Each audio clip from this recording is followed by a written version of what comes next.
네, 안녕하세요. 발표를 맡은 한국환경연구원의 이명지입니다.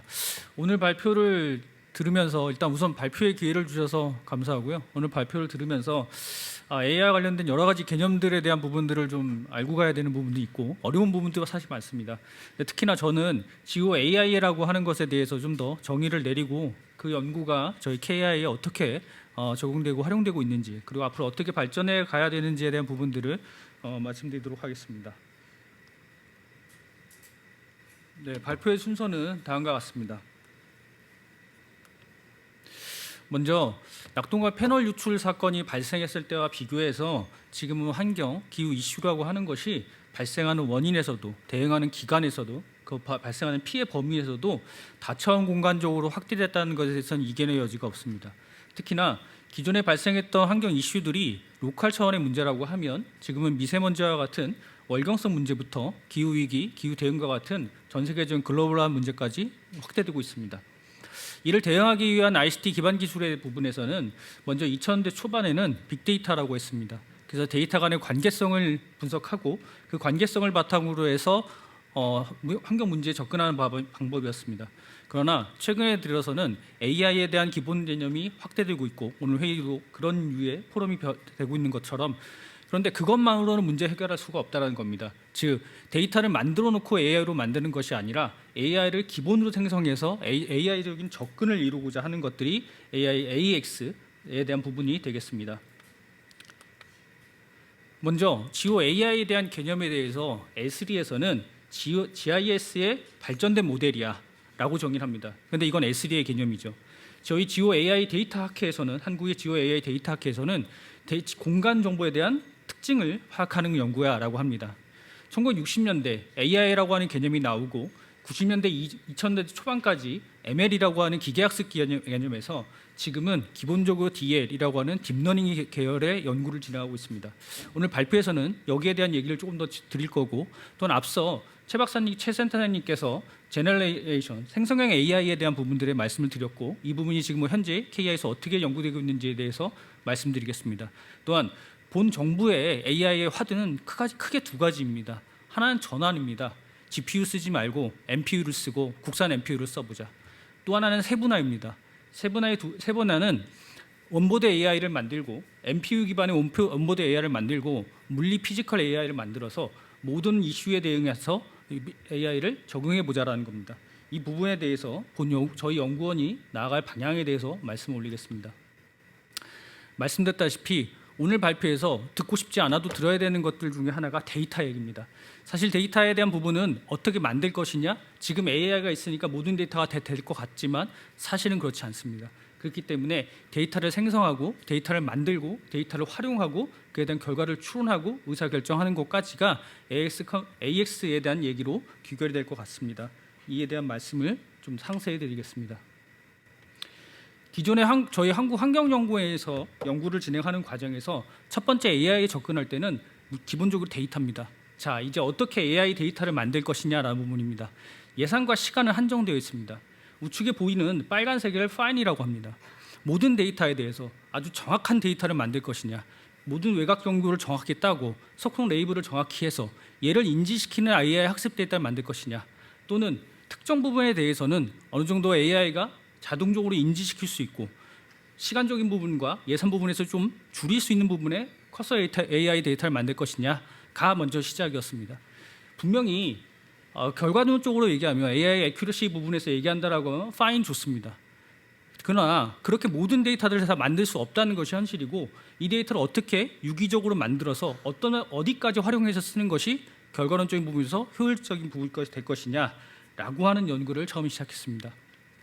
두 번째는 데이터의 퀄리티입니다. 결과적으로 AI는 데이터가 없으면 돌아가지 않고 데이터가 있어야 되는 부분입니다. 그리고 그 데이터는 정확한 게 좋습니다. 본 한국환경연구원에서는 첫 번째는 데이터 이미지의 정합성에 대한 부분을 관심을 가졌습니다. 자, 이 영상은 제대로 추출된 영상이야. 두 번째는 데이터의 라벨링에 대한 부분이 올바른 데이터인가에 대한 부분이고요. 이 데이터 갖고 있는 데이터의 정보에 대한 부분을 메타로 연결시켰습니다. 그래서 현재 과기정통부에서 운영하고 있는 AI 허브에 올라가 있는 AI 학습 데이터 가이드라인에 대한 부분은 저희 한국환경연구원이 진행했던 부분입니다. 말씀드린 내용들을 본다라고 하면 기후 위기 분야에서의 첫 번째는 감축입니다. 대응입니다. 이 부분을 어떻게 할 것이냐라고 봤을 때 저희는 룰루CF라는 것에 관심을 가지고 있죠. 왜냐하면 그게 위성으로 접근할 수 있는 가장 손쉬운 방법이기 때문입니다. 그래서 먼저 저희가 앞서 말씀드린 두 가지 데이터에 대한 접근 방법을 바탕으로 해서 실제 룰루CF를 구축해 보았습니다. 구축된 AI 학습 데이터를 바탕으로 해서 넷을 구현해 보면 기본적으로 위넷이라고 하는 것이 다른 넷들에 비해서는 한 4에서 5% 정도의 정확도를 가지고 있습니다. 그런데 이 모든 전국 데이터를 구축할 수 있는 것도 아니고 이 부분은 일정 부분에서는 협의를 해야 됩니다. 그래서 협의를 해야 되고 효율성을 따져야 됩니다. 그래서 본 연구의 한 가지 가닥에서는 크로스 밸리데이션, 즉 교차 검증이라는 거였습니다. 그 과정에서 본다라고 하면 경상도 대학 지역의 AI 학습 데이터를 구축하고 전라도 지역에 적용했을 때 정확도는 떨어집니다. 한 15% 떨어지는 걸로 분석이 됐고 그 원인에 대한 부분에서는 항목의 일치성에 대한 부분이 이견이 있는 게 아니라 지형에 대한 부분에서 차이가 발생하는구나 라고 하는 부분에서의 연구 결과를 도출했고 이 학습 데이터를 개선하는 연구를 진행했습니다. 말씀드렸던 룰루CF에서의 핵심 중에 하나는 포레스트입니다. 그러니까 F라고 붙죠. 이 포레스트에서의 핵심은 또 볼륨입니다. 즉, 이 식생의 산림의 천위 구조가 어떻게 되는 것이냐. 기존의 2차원적인 티어 2 단계가 아니라 티어 3로 넘어가기 위해선 천위에 대한 부분을 봐야 됩니다. 그래서 본 연구에서는 나사 가다드 데이터, 즉 가다드 데이터를 이용해서 위성 라이다 데이터를 활용해서 식생의 천위 구조를 볼 수 있는 3차원의 분석을 시행했고요. 이 과정에서 본다라고 하면 기존의 산림청에서 발표하는 2차원 티어 2 단계에서의 결과에 대비해서 약 한 3% 정도 산림 흡수원이 높게 잡히는 것을 분석할 수 있었습니다. 네, 다섯 번째 케이스에서는 저희가 신재생 에너지에 대한 부분을 위성 영상과 AI로 접근해보는 연구를 진행했습니다. 저희가 흔히 보는 것 중에 하나가 태양광 패널입니다. 태양광 신재생 에너지 중에서 이 태양광 패널은 일정 정도의 경사도를 가지고 구축이 되죠. 이렇게 구축된 패널은 사실은 입사하는 태양 에너지에 대한 부분의 반사에서 가장 강력하게 나타납니다. 이는 레이더라고 하는 사 영상에서 보게 되면 반사도 값이 굉장히 높게 앰플리튜드 영상에 높게 나타납니다. 이 연구를 진행한 이유는 저희가 이런 연구를 진행해서 이런 알고리즘에 적용해서 이런 결과를 도출했습니다가 아니라 그를 통해서 향후에 재생에너지가 관련될 수 있는 적지 분석을 하고자 하는 부분이었습니다. 물론 결과론적으로 본다라고 하면 바운딩 박스 모델을 사용하는 욜로하고 욜로5 중에서는 결과적에서는 욜로3가 더 정확도가 높습니다. 그러나 연구자 입장에서 적용한다라고 하면 저는 욜로5를 쓸 것입니다. 왜냐하면 연산 시간에 대한 부분에서 욜로5가 훨씬 더 적었기 때문이라는 부분입니다.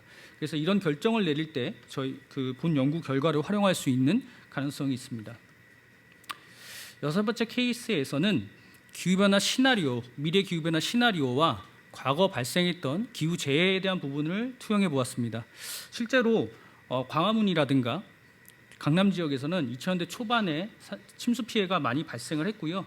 이를 기후변화 시나리오를 상세화시켜서 과거 발생했던 스트레스홀드에 대한 침수 지역에 대한 시공간적인 특징을 파악하고 그 유사한 피해가 미래 어느 시점에 어느 정도 규모의 피해로 발현될 수 있는가에 대한 부분을 투영하여 분석하였습니다. 이 결과는 사실 언론 보도가 나갔던 거고요. 2034년에 광화문 지역에 과거 발생했던 피해하고 유사한 피해가 발생하는 것으로 분석이 됐던 연구가 있습니다. 케이스 일곱 번째에서는 저희가 앞서 최강원 팀장님께서 보여주셨듯이 언어 모델에 대한 부분을 접근했습니다. 근데 이 연구에서의 핵심은 잘 발생하는 기후 변화 중에서 어떤 위성 데이터나 어떤 공간 정보가 과연 많이 활용되고 있는가, 그리고 그 패턴은 어떻게 변화하고 있는가라는 부분입니다. 총 30년간의 언어 데이터에 해당하는 문헌 정보, 논문 정보, 기사 정보들에 대한 부분을 텍스트 퀄리테이션을 했고요.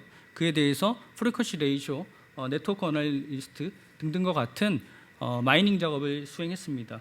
그 과정에서 세틀라이트라고 하는 위성 정보라고 하는 것들이 기후 위기 중에서는 자연재해 쪽에 집중적으로 활용되는 것으로 분석이 되었고요. 1970년대부터 2000년대 초반까지는 미국 위성이 주로 사용이 됐습니다. 랜셋이라고 하는 위성이 사용되었으나 2000년대 들어서부터는 한국의 아리랑 위성, 우리나라의 아리랑 위성들의 사용이 빈도가 높아지고 있고, 최근에는 초소형 위성에 해당 차중위에 해당하는 국토 위성의 활용이 조금씩 늘어나고 있다라는 트렌드 분석을 수행했습니다. 케이스 8에서는 환경 영향 평가 데이터를 분석했습니다. 근데 사실 이 분석은 아주 기본적인 분석이고 뒷단에 발표하시는 박 박사님께서 조금 더 심도 있는 분석을 해주실 것 같고요. 데이터는 일단 기본적으로 약 한 15년치 정도, 13년치 정도의 데이터를 구축했습니다. 그래서 개발 사업에 해당하는 도로, 석산 이런 개발 사업에 해당하는 것들에 대한 활용 데이터가 뭐가 되고 그게 시기적으로 어떻게 발현되고 있는지에 대한 부분들, 그리고 어떻게 감소하고 있고 증감하고 있는지에 대한 부분들을 분석을 수행했습니다. 앞서 말씀드렸던 연구 내용을 바탕으로 해서 KI는 어떤 AI 연구를 좀 진행해 볼 필요가 있는가라는 겁니다. 이 발표는 제가 말씀드렸던 8개 케이스뿐만 아니라 앞서 최강원 박사님이나 심창섭 본부장님께서 말씀하셨던 내용을 포함해서 제언드리는 부분입니다.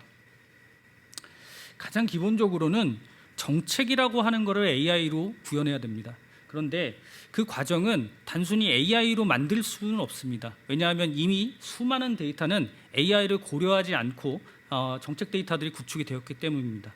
이 이야기인 즉슨 데이터를 생성부터 정책이라는 것에 대한 고민부터 AX를 전환할 수 있는 방법을 가지고 고민해야 된다는 것입니다. 두 번째는 초소형 위성과 관련된 피지컬 AI에 관련된 것 중에 하나가 MPU입니다. 그리고 엣지라고 하는 아이가 올라가 있고 지금 초소형 위성의 MPU를 어떻게 선택을 해서 넣을 것이냐라고 하는 게 환경 기후 위기 쪽과 관련돼서 큰 이슈가 될 것입니다. 아직까지 다가오지 않았지만 곧 다가올 미래입니다. 얘를 어떻게 연구하고 대응할 것이냐라는 부분이고요.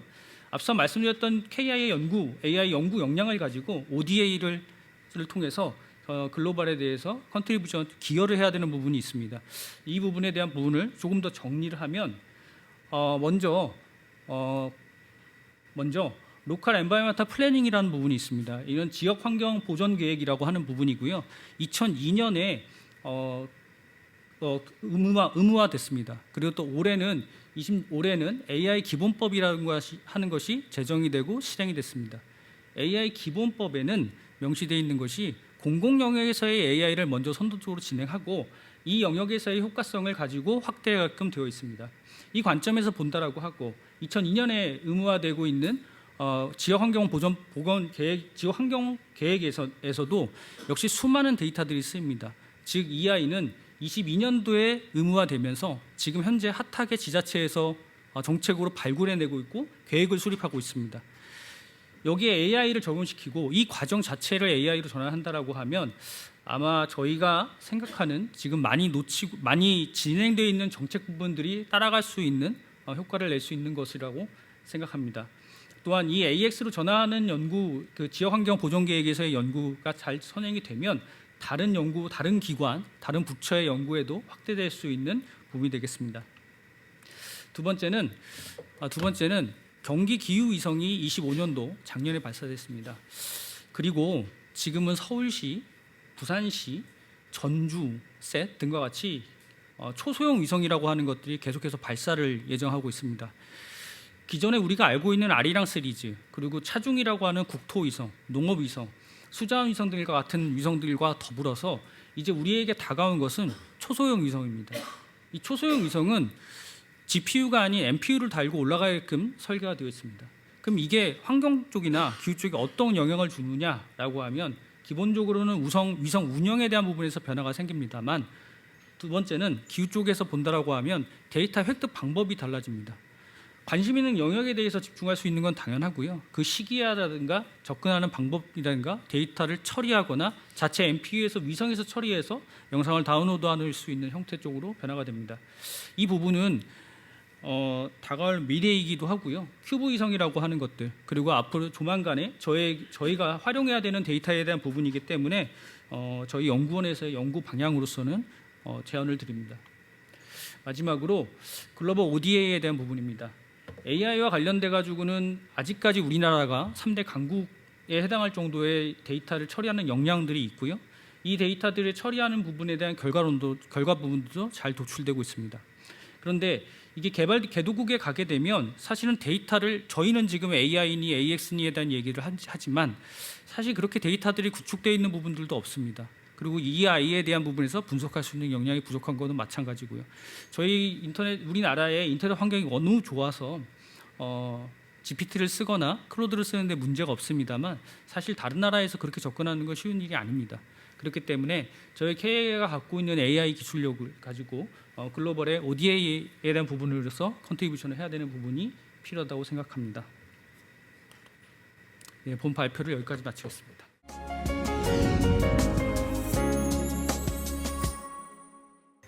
네, 안녕하세요. 저는 그 한국환경연구원 AI 데이터 팀에서 근무하고 있는 연구위원인 진대용이라고 합니다. 오늘 제가 말씀드릴 내용은 이제 그 프리딕티브 AI라고 해서 이제 그 AI가 이제 지금은 이제 전문가 시스템이라 해서 이제 뭐 질문을 하고 이제 답변을 받고 이런 형태의 이제 AI가 많이 사용이 되는데, 이전에는 사실 제일 많이 한 연구 중에 한 개가 이제 이 시계를 예측한 연구를 상당히 많이 했거든요. 물론 아직도 하고 있지만 예전보다는 이제 좀 이제 상대적으로 좀 이제 좀 덜하고 있는 것 같긴 합니다. 이제 워낙 GPT가 이제 GPT나 이런 그 LLM 모형들이 뜨다 보니까 그렇게 됐는데, 어쨌든 제가 지금 말씀드릴 내용은 이제 데이지 델터를 통해서 이제 그 제가 이제 예측을 이제 AI로 어떻게 할 수 있는가 이 부분에서 잠깐 말씀드려 보도록 하겠습니다. 네, 저는 이제 목차가 굉장히 심플합니다. 연구 배경하고 이제 전 단기 예측하고 중장기 예측 두 가지로 나눠가지고 좀 말씀드릴 예정이고요. 마지막으로는 결론을 이제 그 내려본 형태로 이제 진행을 해보겠습니다.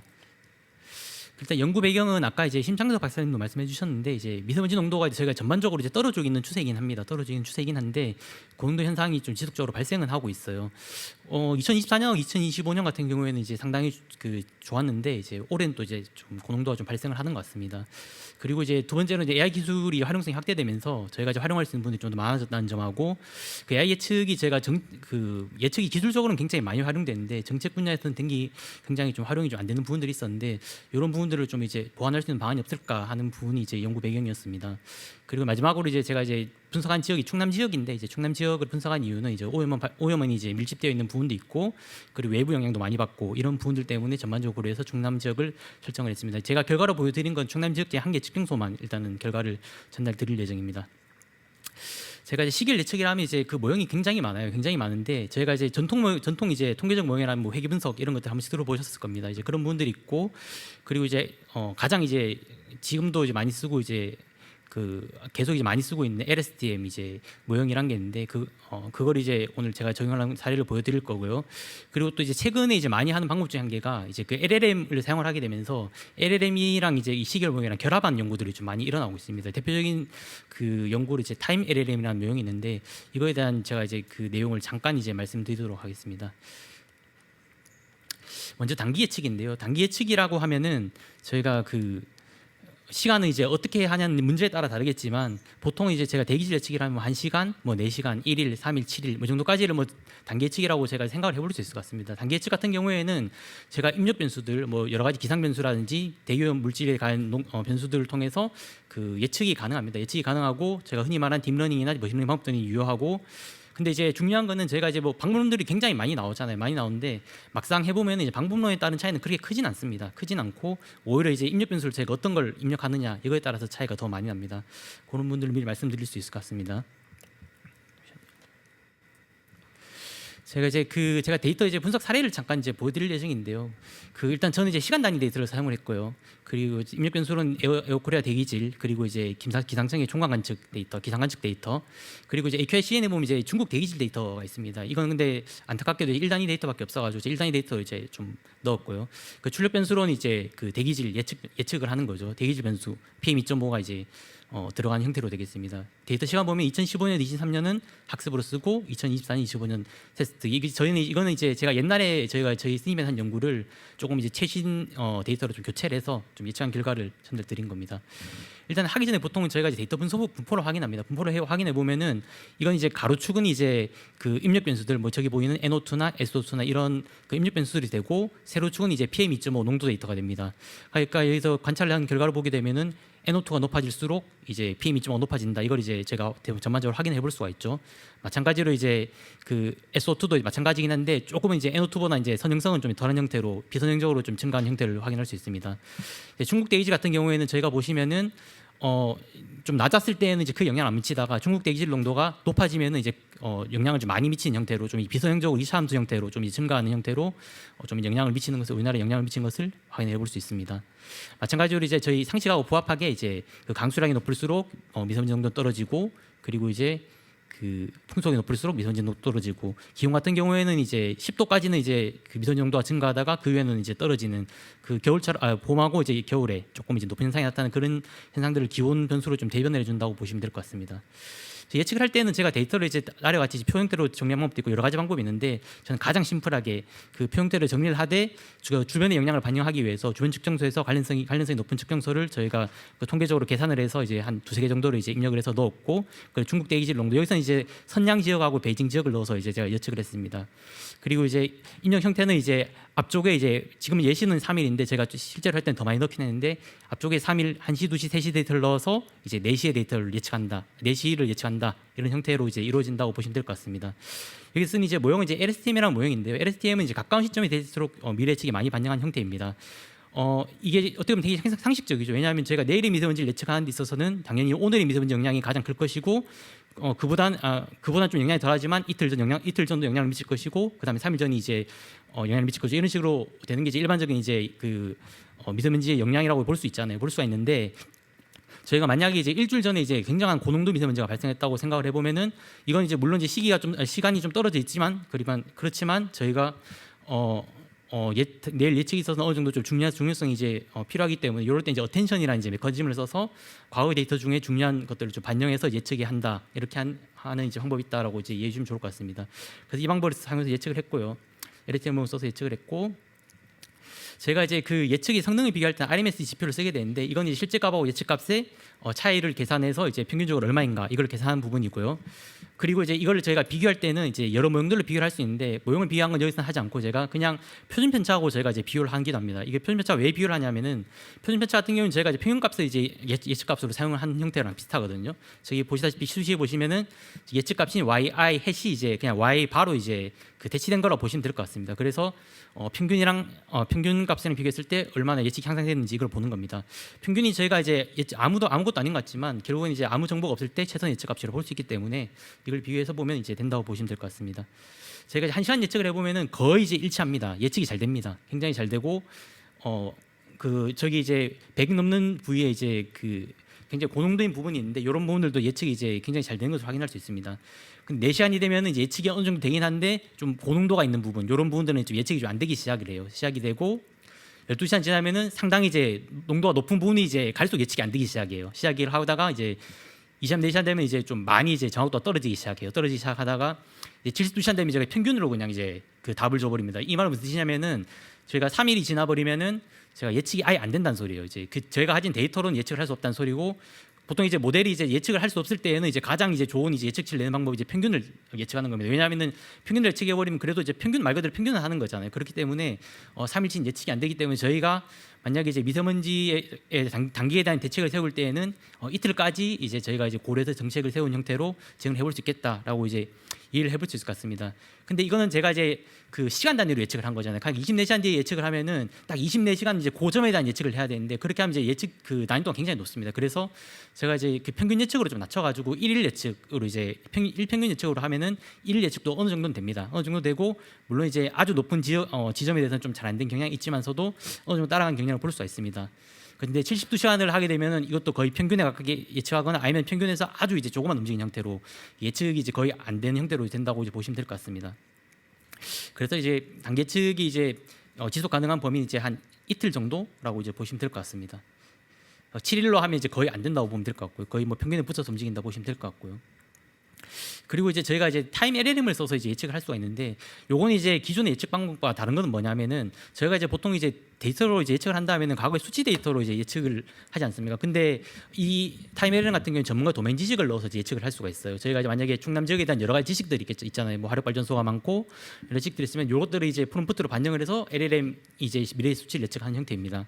근데 이제 안타깝게도 제가 이제 미세먼지 데이터는 제가 진행을 해보니까 썩 잘 되진 않아요. 이제 물론 이제 결과는 이제 아까 제가 이제 딥러닝 모형으로 예측한 결과가 조금 좋긴 한데 이게 뭔가 변동성이 이제 더 죽어버리는 그런 현상이 있거든요. 이게 예측에서 저희가 이제 평균에 대한 그 예측 오차를 줄이는 것도 굉장히 중요하지만 이 변동성이 이제 있어야지 제가 결국에는 고농도를 예측을 하고 이제 고농도에 대한 그 대응을 할 수 있는 거기 때문에 이 변동성이 죽어버리는 그런 문제가 좀 있어가지고 아직까지는 조금 더 제가 이제 활용에 대한 좀 생각은 좀 더 이제 좀 더 해봐야 되는 그런 상황이라고 보시면 될 것 같습니다.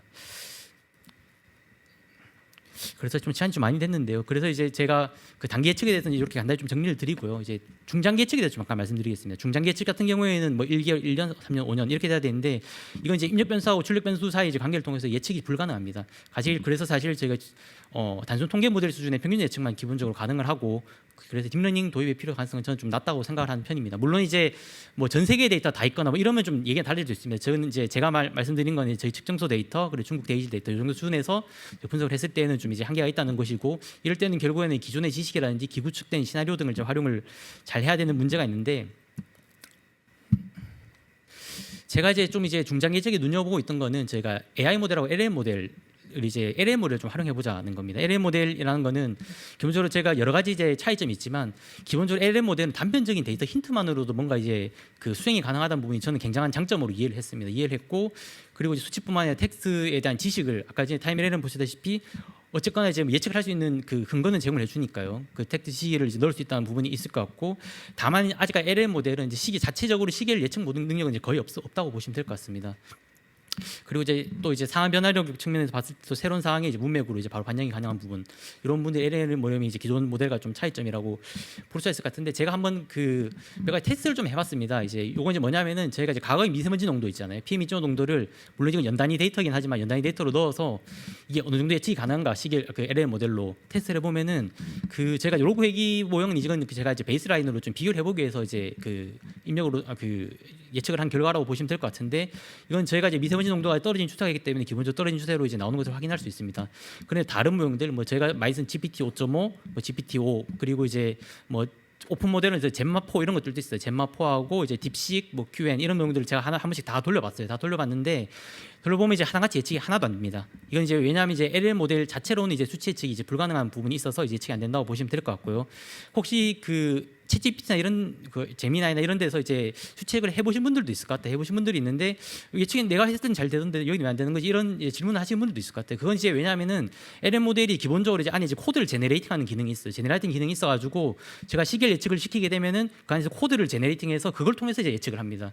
그렇기 때문에 이건 이제 LM 모델이 예측하는 게 아니고 LM 모델이 코드를 짜서 예측한 것이기 때문에 사실 수치 예측을 할 수 있다고 볼 수 있는 건 아니에요. 이제 그렇게 이해해 주시면 좋을 것 같습니다. 저는 이제 제가 할 때는 이제 그 기능들을 모두 다 끄고 실제로 이제 그 GPT API는 이제 그런 기능들을 제공을 하기 때문에 제가 코드 제너레이션 기능을 다 끄고 지금 했다고 보시면 될 것 같고 그래서 중性예측을 할 때 좀 다른 방법 없을까 싶어서 제가 좀 생각을 해본 게 과거의 미세먼지 농도를 넣되 저희가 이제 그 대기 대출량 목표들이 있잖아요. 대기 그 배출량 그 대기 환경 종합 계획에 보면 3차 계획에 보면은 그 배출량 목표하고 그리고 이제 NDC 2030 온실가스 감축 계획 그 목표량 이제 지표들이 있는데 이것들을 이제 같이 넣어서 예측을 해보면 어떻게 될까?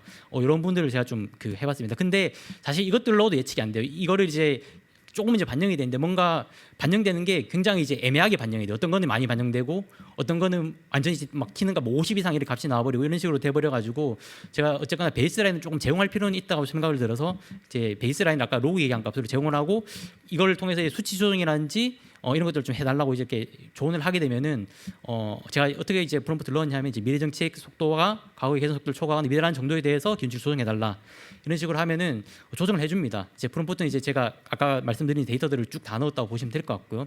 해보면은 이제 GPT 계열이 이제 굉장히 상당히 잘 돼요.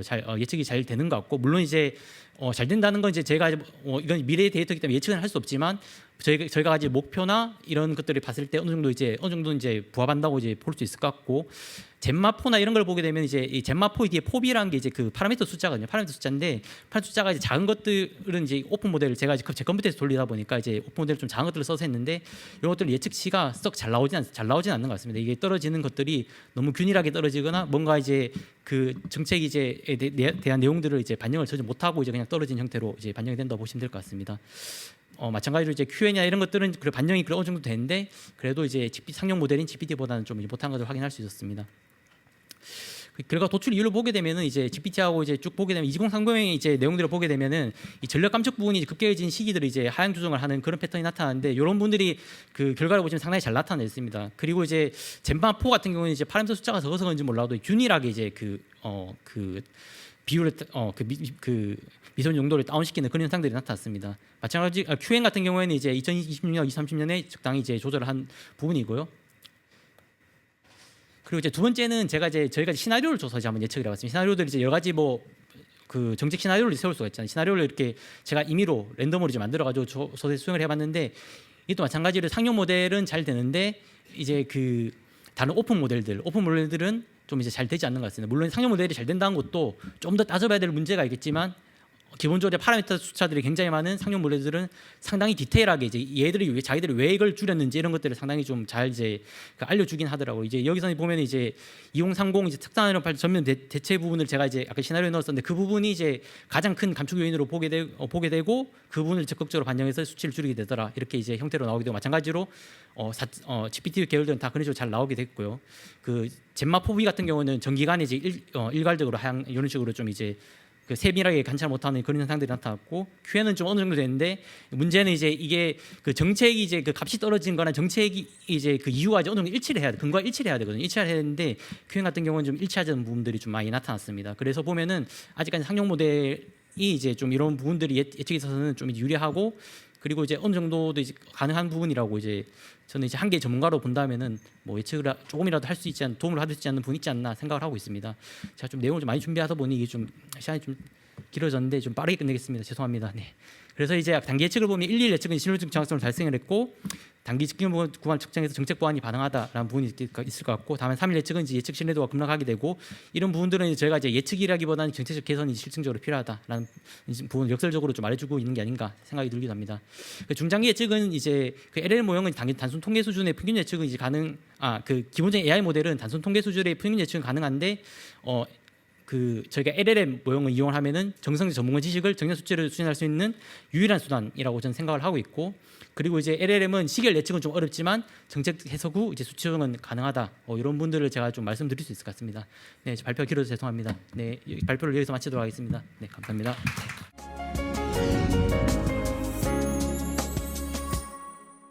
네, 안녕하십니까. 한국환경연구원 국토전략평가실의 최유영입니다. 저는 AI 기반 생태계 보전 전략이라는 주제로 말씀을 드리겠습니다. 크게 4가지 흐름으로 말씀을 드리려고 하는데요. 먼저 이 생물다양성 연구에서 AI가 왜 필요한가에 대한 부분부터 말씀을 드리도록 하겠습니다. 생물다양성 감소 위기에 대해서는 익숙하실 거라고 생각이 드는데요. 이제 생물다양성 감소는 더 이상 추상적인 위기 담론을 넘어서 이제 측정된 현실입니다. 전 세계적으로 개체균의 규모가 크게 감소를 하고 있고 생태계가 임계점에 도달하고 있다는 경고는 지속적으로 반복되고 있습니다. 제가 드리고 싶은 말씀은 이제 더 이상 생물다양성 보전이 선언적인 것이 아니라 이제 정량적으로 측정하고 관리해야 되는 대상이라는 것입니다. 정책 수요는 이미 정량화되고 있습니다. 생물다양성 협약에서 채택한 국제 목표들은 이 생물다양성 보전을 위해서 확대돼야 되는 어떤 서식지 목표, 면적이라든지 어떤 질적인 상태, 뭐 종의 규모, 어떤 개체군의 규모 같은 정량적인 목표들을 설정하고 이것들을 보전하기 위한 목표 이행을 점검을 하고 있고요.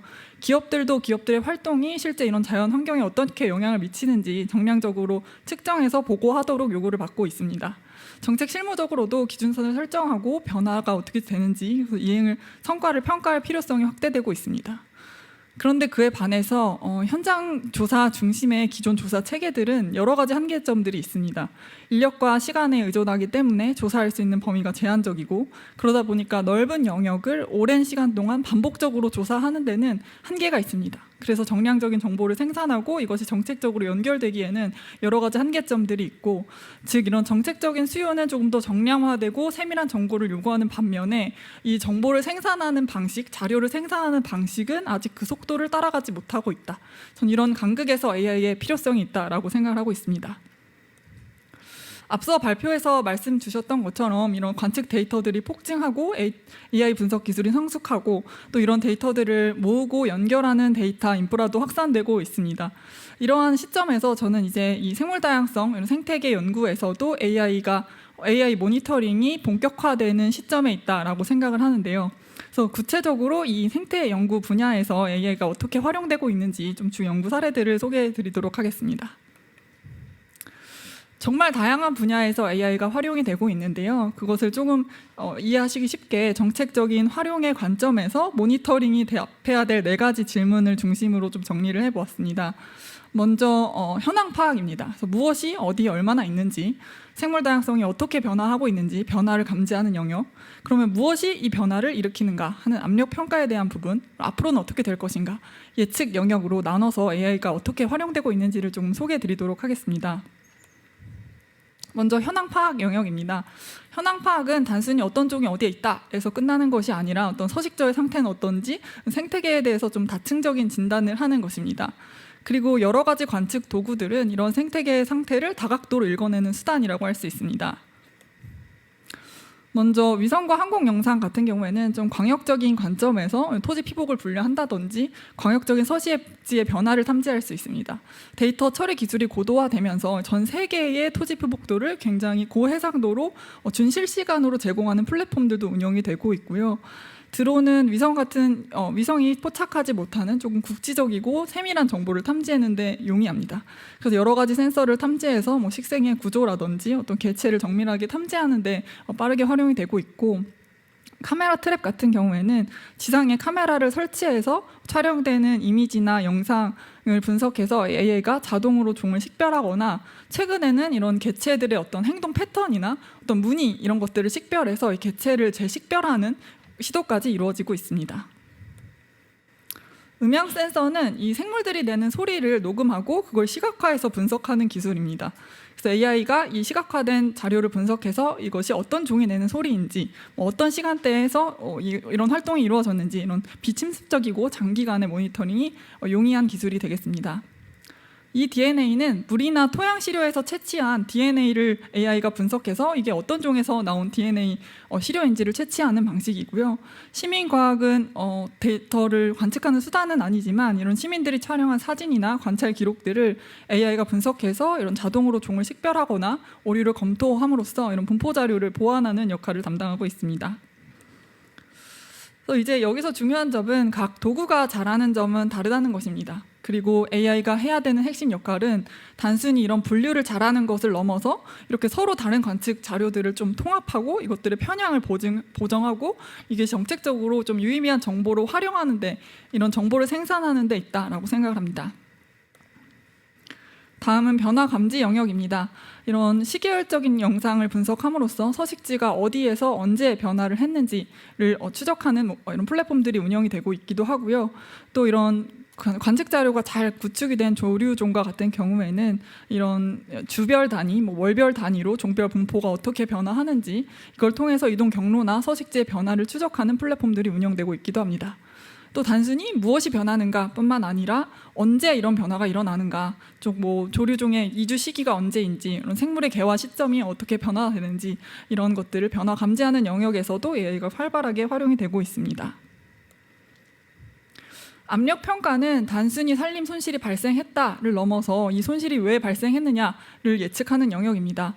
산림과 같은 경우에도 산림이 훼손이 됐다고 하더라도 이게 농경지 활동을 위한 훼손인지, 혹은 산불과 같은 자연재해로 인해서 발생한 훼손인지, 도로 개설을 위한 훼손인지 이런 것들을 탐지하는 연구도 이루어지고 있고, 해양에서는 선박의 위치 자료나 위성 영상을 활용해서 이런 어선의 활동 패턴을 분석하고, 그래서 보호 지역 내에서 어떤 불법 어업 활동이 일어나지는 않는지 이런 것들을 탐지하는 영역에서도 AI가 활용이 되고 있습니다.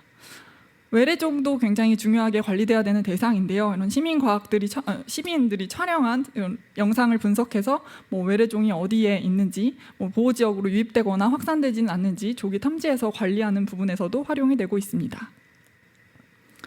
마지막으로 예측 영역에서는 기존에 이루어지던 종 분포에 대한 모형이라든지 개체군을 추정하는 모형이 이제 굉장히 많은 종 자료와 환경 자료가 융합되고 처리 기술이 고도화되면서 좀 더 세밀한 단위에서 광역적인 측면의 예측을 할 수 있게 되었고, 이 영향 모델링과 관련해서도 단순히 산림에 훼손이 발생했다라는 것뿐만 아니라 그럼 앞으로 훼손이 더 발생할 수 있는 지역은 어디인지를 좀 정밀하게 예측해내는 모델링, 그리고 그걸 플랫폼으로 제공하는 형태들이 운용이 되고 있습니다.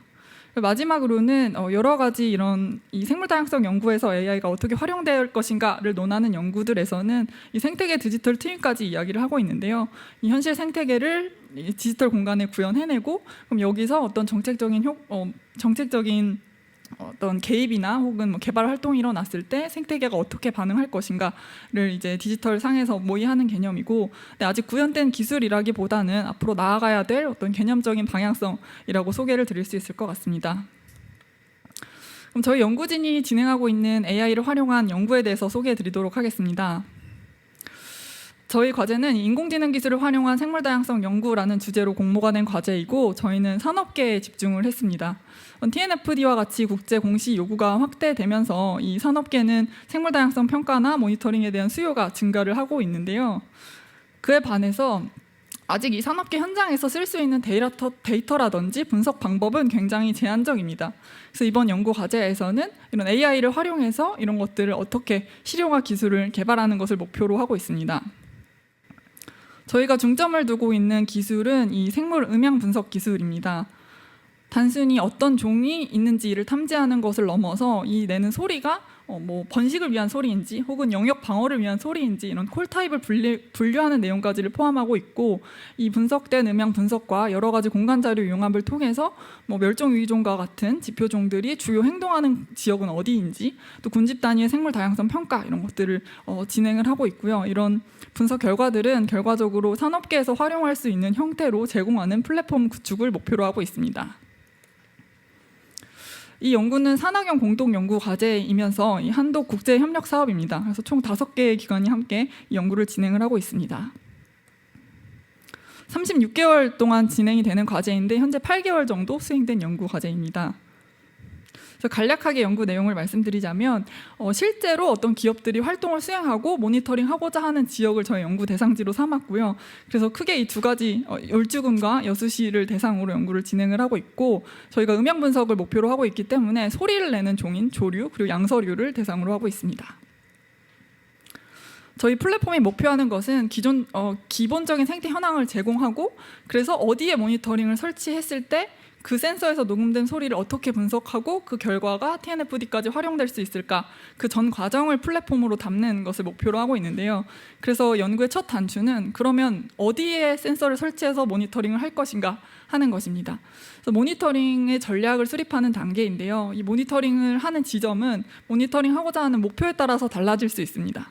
뭐 전반적인 생태 현황을 파악하고 싶다 하는 기준선에 대한 모니터링이 있을 수 있고, 어떤 특정 종을 잘 탐지하고 싶다 하는 대상 종 중심의 모니터링이 있을 수 있고, 혹은 우리가 하는 어떤 개발이라든지 복원이 어떤 영향을 미치는지를 파악하는 모니터링을 하고 싶다, 이런 목적에 따라서 사실 모니터링 해야 되는 지점이 달라질 수 있습니다. 그래서 이런 목적에 따른 최적의 가진 자원을 최적으로 잘 활용할 수 있는 방안이 뭘까, 이걸 데이터 분석으로 좀 풀어내고자 했고, 그래서 각 목적에 맞는 알고리즘을 개발을 했습니다.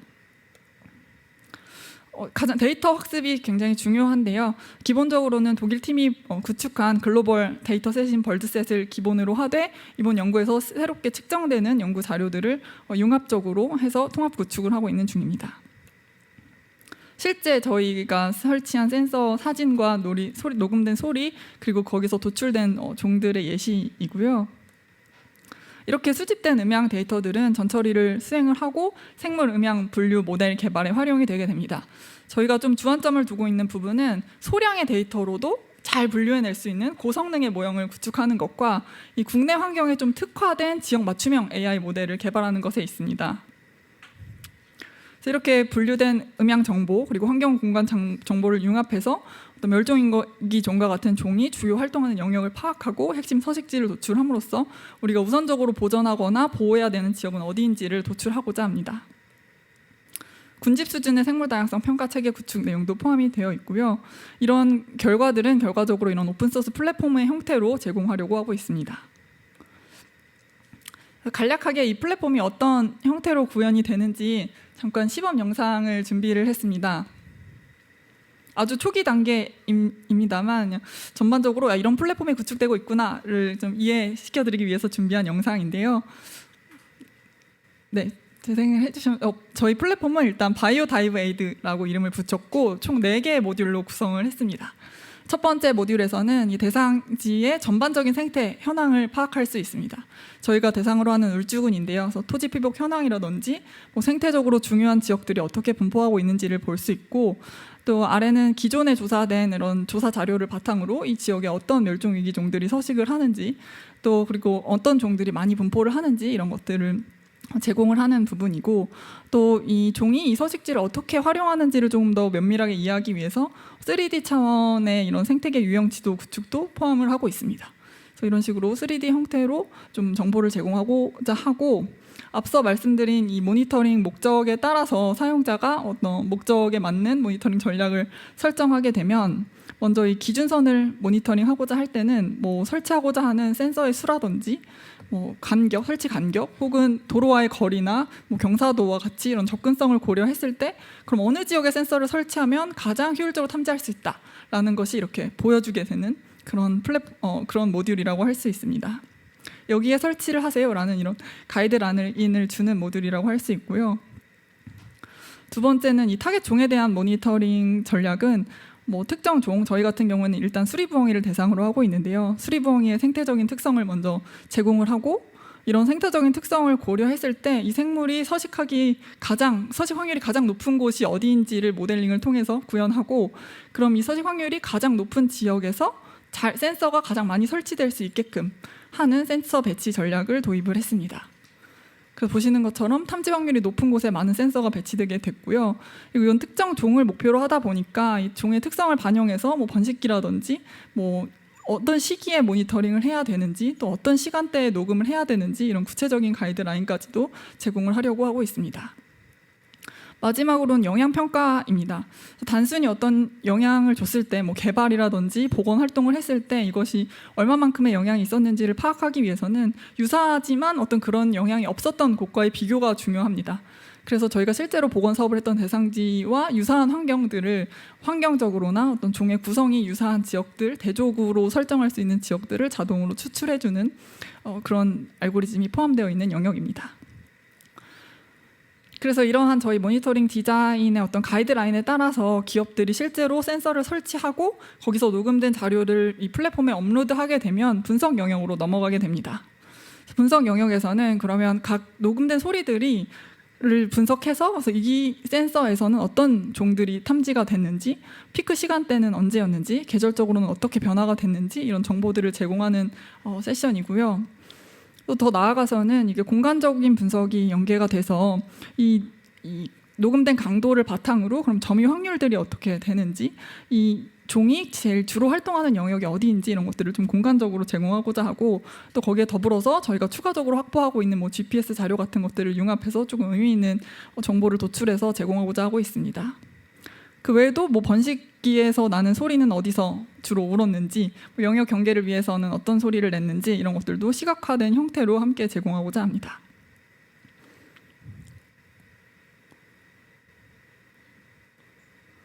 군집 분석과 같은 경우에는 뭐 알파 다양성이라든지 베타 다양성이라든지 이런 것들도 다 공간화된 형태로 분석이 이루어지고 있고, 뭐 시계열적인 변화를 통해서 어떤 유의미한 결과를 도출하고 좀 장기적으로 모니터링 가능하다고 한다면 이게 시계열적인 변화 분석을 통해서 이 둘 간의 차이를 분석하고 그걸 통해서 이 영향이 과연 공간적으로는 얼마나 영향을 줬는지 이런 것들을 분석해내는 시스템이라고 할 수 있습니다. 네, 다시 발표 자료로. 그래서 마지막으로 이제 제가 이런 연구들을 진행하면서 필요하다고 생각되는 과제들에 대해서 조금 짧은 생각을 공유드리고자 합니다. 제가 여러 가지 AI 기술들을 소개를 드렸는데요. 사실 현실은 이런 AI를 바로 적용하기에는 굉장히 많은 한계점들이 있습니다. 시간 관계상 간략하게 제가 생각하는 5가지 과제에 대해서만 말씀드리겠습니다. 앞서 원장님께서 사실 개회사에서 말씀을 주셨는데요. 이제 저는 이런 AI 기술이 단순히 기술이나 과학적인 문제가 아니라 정책의 실행 체계로서의 접근이 좀 필요하다라고 생각을 하고 있습니다. 여태까지는 어떤 이미 조사된 자료를 그럼 이걸 어떻게 정책적으로 잘 활용할까를 고민을 했다면 이 AI 모니터링이 본격적으로 도입되는 이 시점에서는 이 모니터링의 출발점부터 좀 달라야 된다라고 생각을 합니다. 그래서 어떤 정책을 수립하기 위해서 어떤 정책적 지표들이 필요한데 그 정책적 지표들을 생성하기 위해서 그럼 어떤 지역을 어떻게 모니터링해야 하는가 이렇게 역산해서 모니터링에 대한 설계가 이루어지고 그걸 바탕으로 모니터링이 됐을 때 정책적으로 활용할 수 있다라고 보고요. 그 정책적이 수행이 되면서 그래서 그게 정말 얼마나 효과가 있었는지 또 어떻게 보완이 해야 되는지 이런 부분이 다시 모니터링으로 반영되는 이런 순환형 체계의 모니터링이 필요하다고 생각합니다. 그리고 말씀 앞에서도 말씀해 주셨던 것처럼 좋은 AI 모형은 결국 좋은 데이터 수집에서 비롯됩니다. 그래서 좋은 양질의 데이터를 수집하기 위해서 이 생태계 분야에서도 데이터 수집에 대한 표준 가이드라인 구축도 필요하고 이 글로벌 데이터셋이 잘 설명하지 못하는 한국 종에 대한 특화된 학습 데이터셋이나 이런 여러 기관이나 학교들에서 수집되고 있는 비정형 데이터들을 좀 통합 관리할 수 있는 통합 인프라 데이터도 필요하다고 생각합니다. 많은 데이터들과 모델들이 오픈되고 있지만 실제 실무에 적용하기에는 아직 장벽이 높은 상황입니다. 그래서 실무형 AI, 사용자 친화형 도구 개발도 필요하고 마지막으로 제일 강조드리고 싶은 부분은 다른 매체들과는 좀 다르게 이 생태계 분야에서는 AI가 전문가를 대체할 수 없다.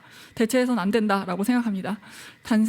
대체하는 것이 아니라 이 전문성을 확장하는 도구로서 AI가 활용이 돼야 된다는 말씀을 드리고 싶고 그러기 위해서는 이 현장 전문가와 협업 체계 구축을 통한 AI의 개발이 이루어져야 된다.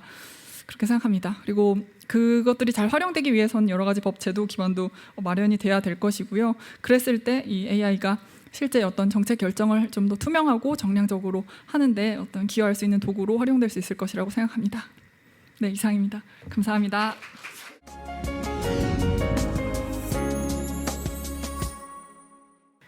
저는 환경영향평가의 디지털 고도화 방안이라는 주제로 말씀을 드리겠습니다. 앞서서 많은 박사님들께서 좋은 발표해 주셨는데 저는 약간 좀 결이 다른 내용을 말씀드리려고 해서 그러니까 뭐 구체적인 어떤 특정한 분야에 대한 내용이라기보다는 전반적인 그러니까 저희가 환경영향평가를 검토를 수행하는 기관으로서 어떻게 디지털로 전환하는 데 있어서 어떻게 고도화해 나갈지 좀 거시적인 입장에서 그렇게 말씀을 드리도록 하겠습니다. 예. 전체 컨텐츠는 5가지로 구분을 해봤는데 뭐 간단한 소개, 디지털 EIA라는 간단한 소개, 그리고 뭐 국제 사회는 어떻게 지금 디지털로 전환을 하고 있는지, 그리고 우리나라에서 지금 구동하고 있는 EIASS라는 시스템에 대한 내용들, 그리고 AI 중에서도 저희는 LLM이라는 데 특히 집중을 하고 있습니다. LLM이 어떻게 EI에서 활용될 수 있는지에 대한 부분, 이런 부분, 예, 그리고 마지막으로 이 전략에 대해서 그렇게 간단하게 정리를 하도록 하겠습니다.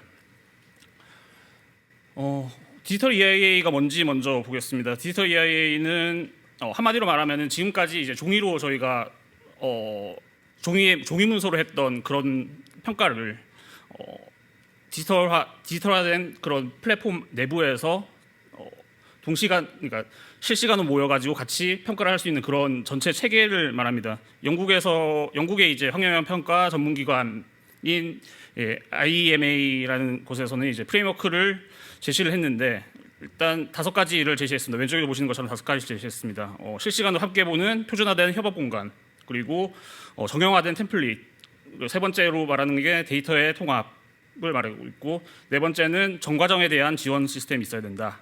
5번째로 그러니까 여러 주체들이 그러니까 뭐랄까 사업자가 됐든 평가자가 됐든 그리고 주민들이 됐든 모든 사람들이 모여가지고 소통할 수 있는 그런 시스템이 돼야 된다라고 이야기를 하고 있습니다.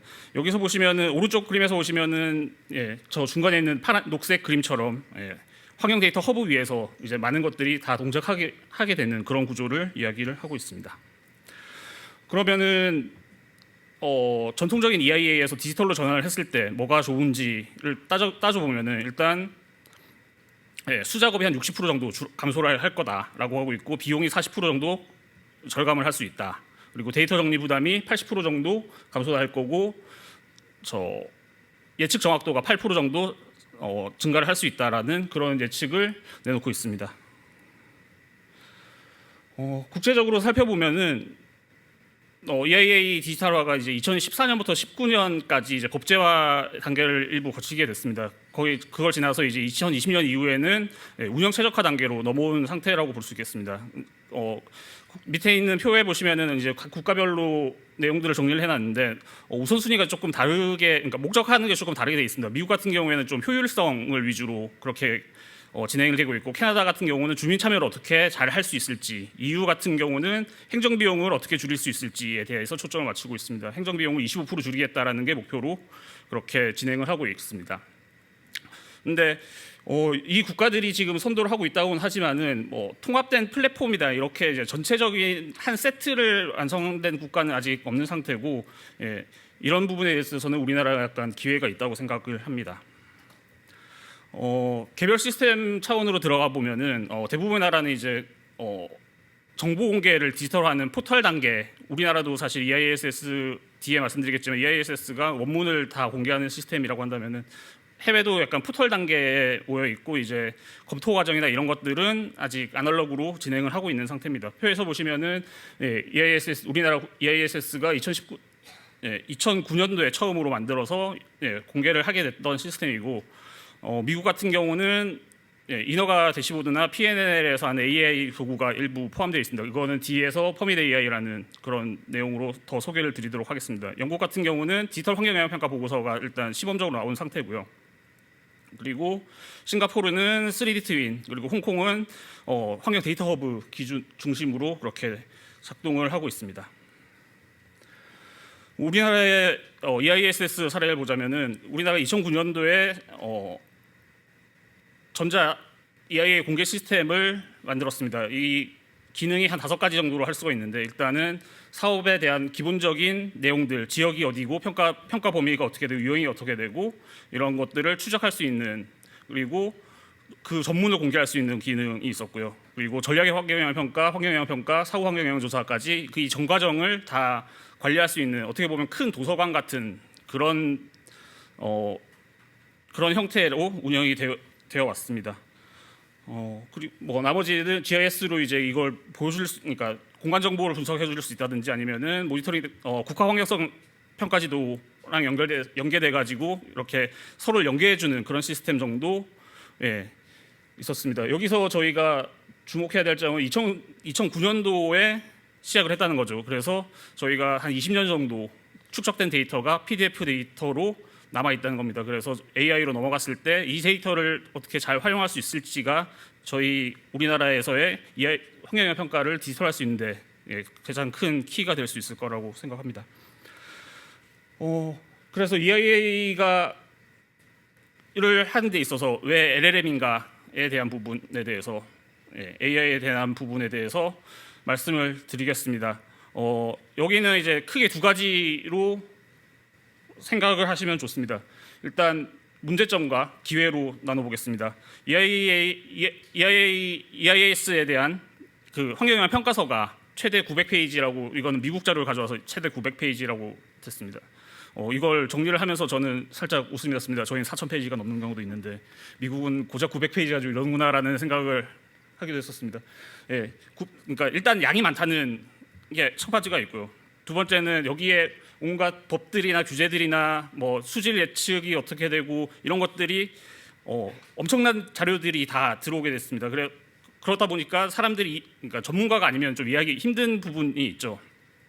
그리고 이런 데이터가 많다 보니까 뭐 몇 달에서 몇 년까지 미국 같은 경우는 걸리는 경우가 많습니다.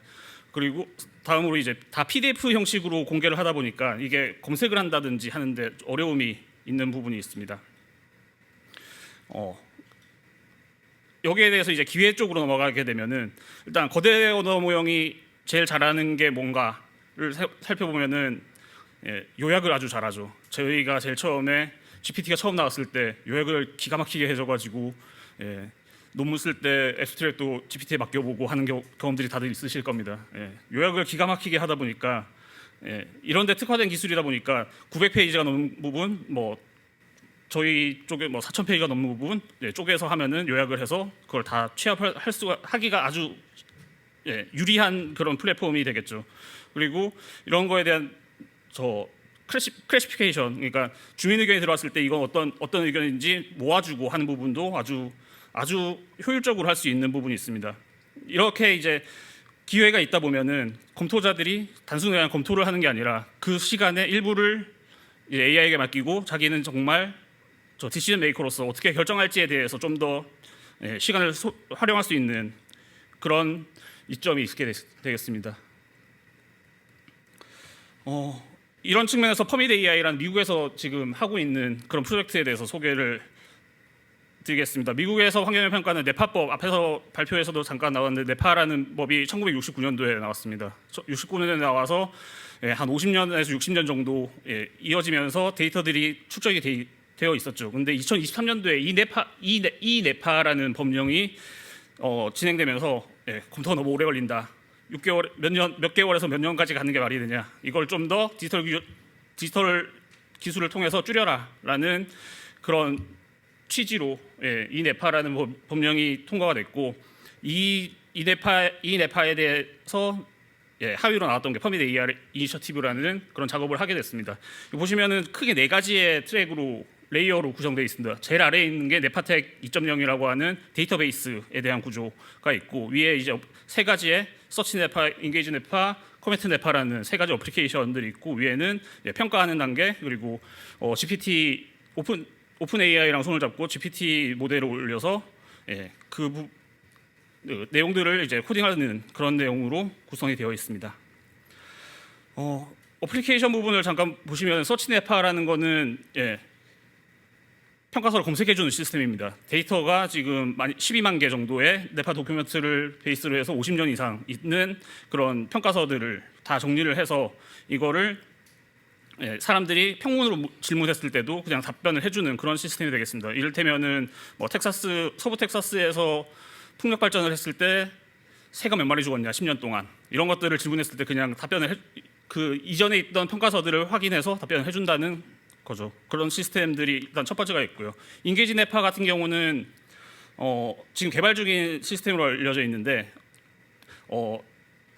앞에서 말씀드렸던 것처럼 이게 전문가들의 영역이다 보니까 일반 사람들이 보기가 쉽지가 않습니다. 뭐 이를테면 어려운 법령이라든지 이런 것들을 좀 일반 사람들이 읽기 쉽도록 그렇게 그러니까 평문으로 이야기해주는 그런 시스템이라고 생각하시면 되겠습니다. 그리고 이게 다인종 다문화 국가다 보니까 언어에 대한 문제도 있어서 다른 언어로 번역을 해준다든지 이런 게 인게이지 네파의 부분이 되겠고 코멘트 네파 같은 경우는 개발 중에 있는 시스템으로 알려져 있고 주민 의견들이 그 미국의 EIA 시스템 같은 경우에 그 사이트에 대한 환경영향 평가를 웹페이지에 올려버리면은 그 페이지에 사람들이 질문을 던집니다. 그러면 그걸 답변해줘야 될 의무가 생기게 되는데 이 답변들을 어떻게 잘 클래시피케이션하고 조직해가지고 자동적으로 답변을 해주는 시스템까지 그렇게 지금 개발이 운영되고 그런 시스템으로 운영이 되고 있는 게 되겠습니다. 그리고 그 위에 있던 평가에 대한 부분인데 이거는 간단하게만 말씀드리고 넘어가겠습니다. 이 LLM 모델들이 처음 오픈 모델들 뭐 허깅 페이스나 이런 것 페이지를 한번 가보신 분들은 알겠지만은 거기에 뭐 점수가 몇 점이다, 뭐 QM보다 얘가 우리께 점수가 더 높다, 뭐 이런 표현들이 계속 있습니다. 그래서 이 환경영향 평가서를 어떻게 평가를 할 거냐, 벤치마킹을 할 거냐, 그 점수를 어떻게 낼 거냐에 대한 부분을 첫 번째 지금 네파 코드 같은 경우는 문제지를 개발을 했습니다. 그래서 이 문제지를 푸는 점수 가지고 매기겠다라고 했던 거고 메이플 같은 경우는 그거를 그러니까 그 채점하는 거를 어떻게 채점하겠다 정도로 이해를 하시면 좋을 것 같습니다. 그래서 해봤더니 이 밑에 왼쪽에 있는 그림이 중요하게 나왔는데 히트맵입니다. 보시면은 논이 있고 PDF가 있고 레그가 있고 골드가 있습니다. 하나씩 설명드리면 논은 아무런 정보를 주지 않았을 때의 점수가 되겠고 PDF는 전체 원문을 다 던졌을 때의 점수, 그리고 레그 같은 경우는 뭐 아시는 분도 아시겠지만은 간략하게 하면은 그러니까 필요한 정보들만 찾아서 줬을 때의 그 점수, 그리고 골드 같은 경우는 그냥 생각할 수 있는 가장 상한선이라고 생각하시면 됩니다. 봤을 때 PDF보다 그러니까 원문 전체를 줬을 때보다 레그라는 작업을 통해 가지고 필요한 자료들을 찾아서 줬을 때 훨씬 점수가 높게 나온다. 그리고 이 점수는 골드라고 하는 우리가 생각하는 상한선에 아주 근접한 점수까지 이를 수 있다. 그리고 가장 중요한 거는 이 모델에 따라서가 중요한 게 아니라 레그를 했냐 안 했냐에 따라서 이게 점수의 체계가 나뉜다는 거죠. 그래서 레그가 뭐냐? 그러면 정보에 대해서 그대로 주는 게 아니라 그대로 주면 혼돈이 올 수 있으니까 그게 아니라 좀 더 정제된, 그래서 데이터에 대한 후처리 과정이 조금 더 중요하다는 것을 말씀드릴 수가 있겠습니다. 그래서 최근에 나왔던 그 연구들을 한 2, 3년 정도 사이에 나왔던 LLM 관련 연구들, LLM과 EIA에 관한 연구들을 살펴보면은 AI 일단 크게 세 가지로 요약을 해보겠습니다. 첫째는 AI 능력과 한계가 있다. AI의 능력에는 한계가 있다. 그래서 뭐 기준치 비교나 단답형 문장에서는 아주 잘하지만은 복잡한 영역에서는 오류가 났다. 여기서 가장 중요한 거는 그렇다 보니 최종 판단은 인간이 해야 된다라는 게 가장 큰 핵심이 되겠습니다. 두 번째로는 뭐 성능 올리는 데 있어 가지고는 레그가 훨씬 유용하다. 다른 것보다도 레그를 통해 가지고 훨씬 더 높일 수 있다. 그래서 앞에서 말했던 네파텍 2.0 같은 그런 대규모 정제된 코퍼스를 많이 잘 만드는 것이 중요하다. 세 번째는 위험이랑 효율을 균형 잡게 해야 된다라는 부분이 되겠습니다. 이런 것들이 밑에 보이는 세 가지 선결 조건으로 수렴을 하게 됩니다. 첫 번째는 레그의 인프라, 그리고 도메인 튜닝, 프롬프트 설계, 그리고 거버넌스와 책임에 대한 부분들을 다 고려를 해야 된다라는 부분이 되겠습니다.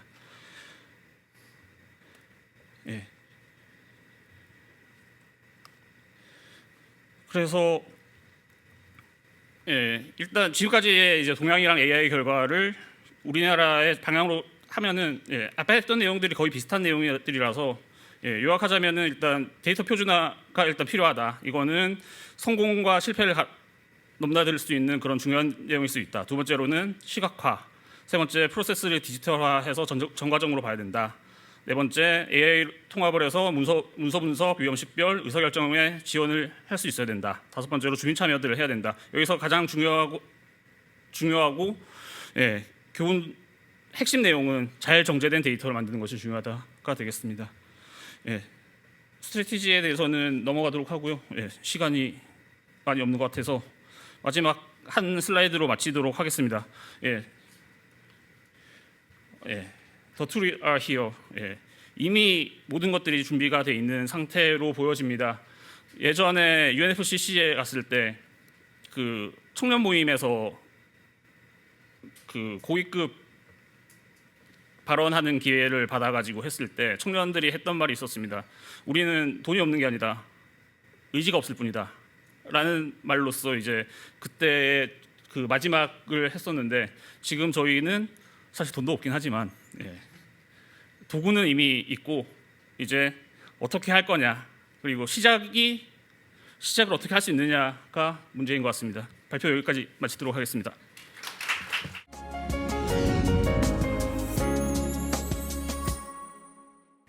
그럼 제 2세션 종합토론 시작하도록 하겠습니다. 네, 안녕하세요. 저는 2세션 좌장을 맡은 정보통신정책연구원의 문정욱이라고 합니다. 반갑습니다.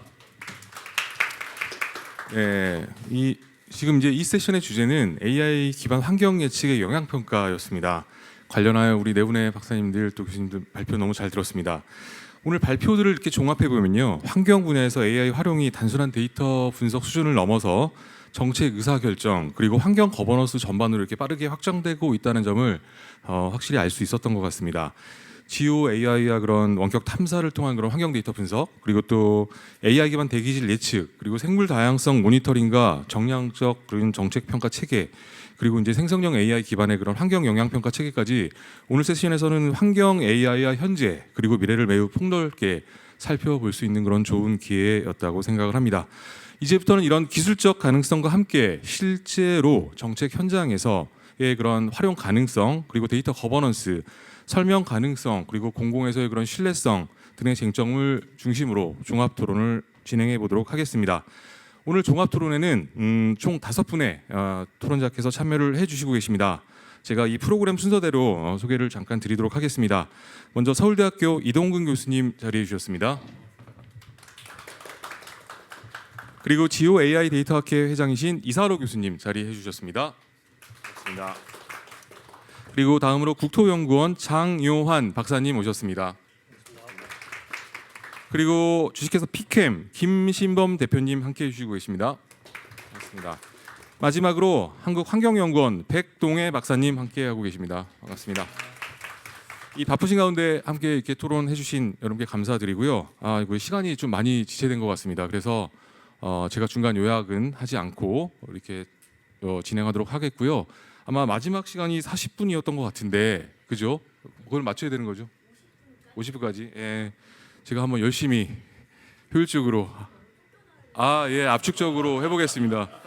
예, 알겠습니다. 잘 우리 토론자분들 잘 들으셨죠? 네.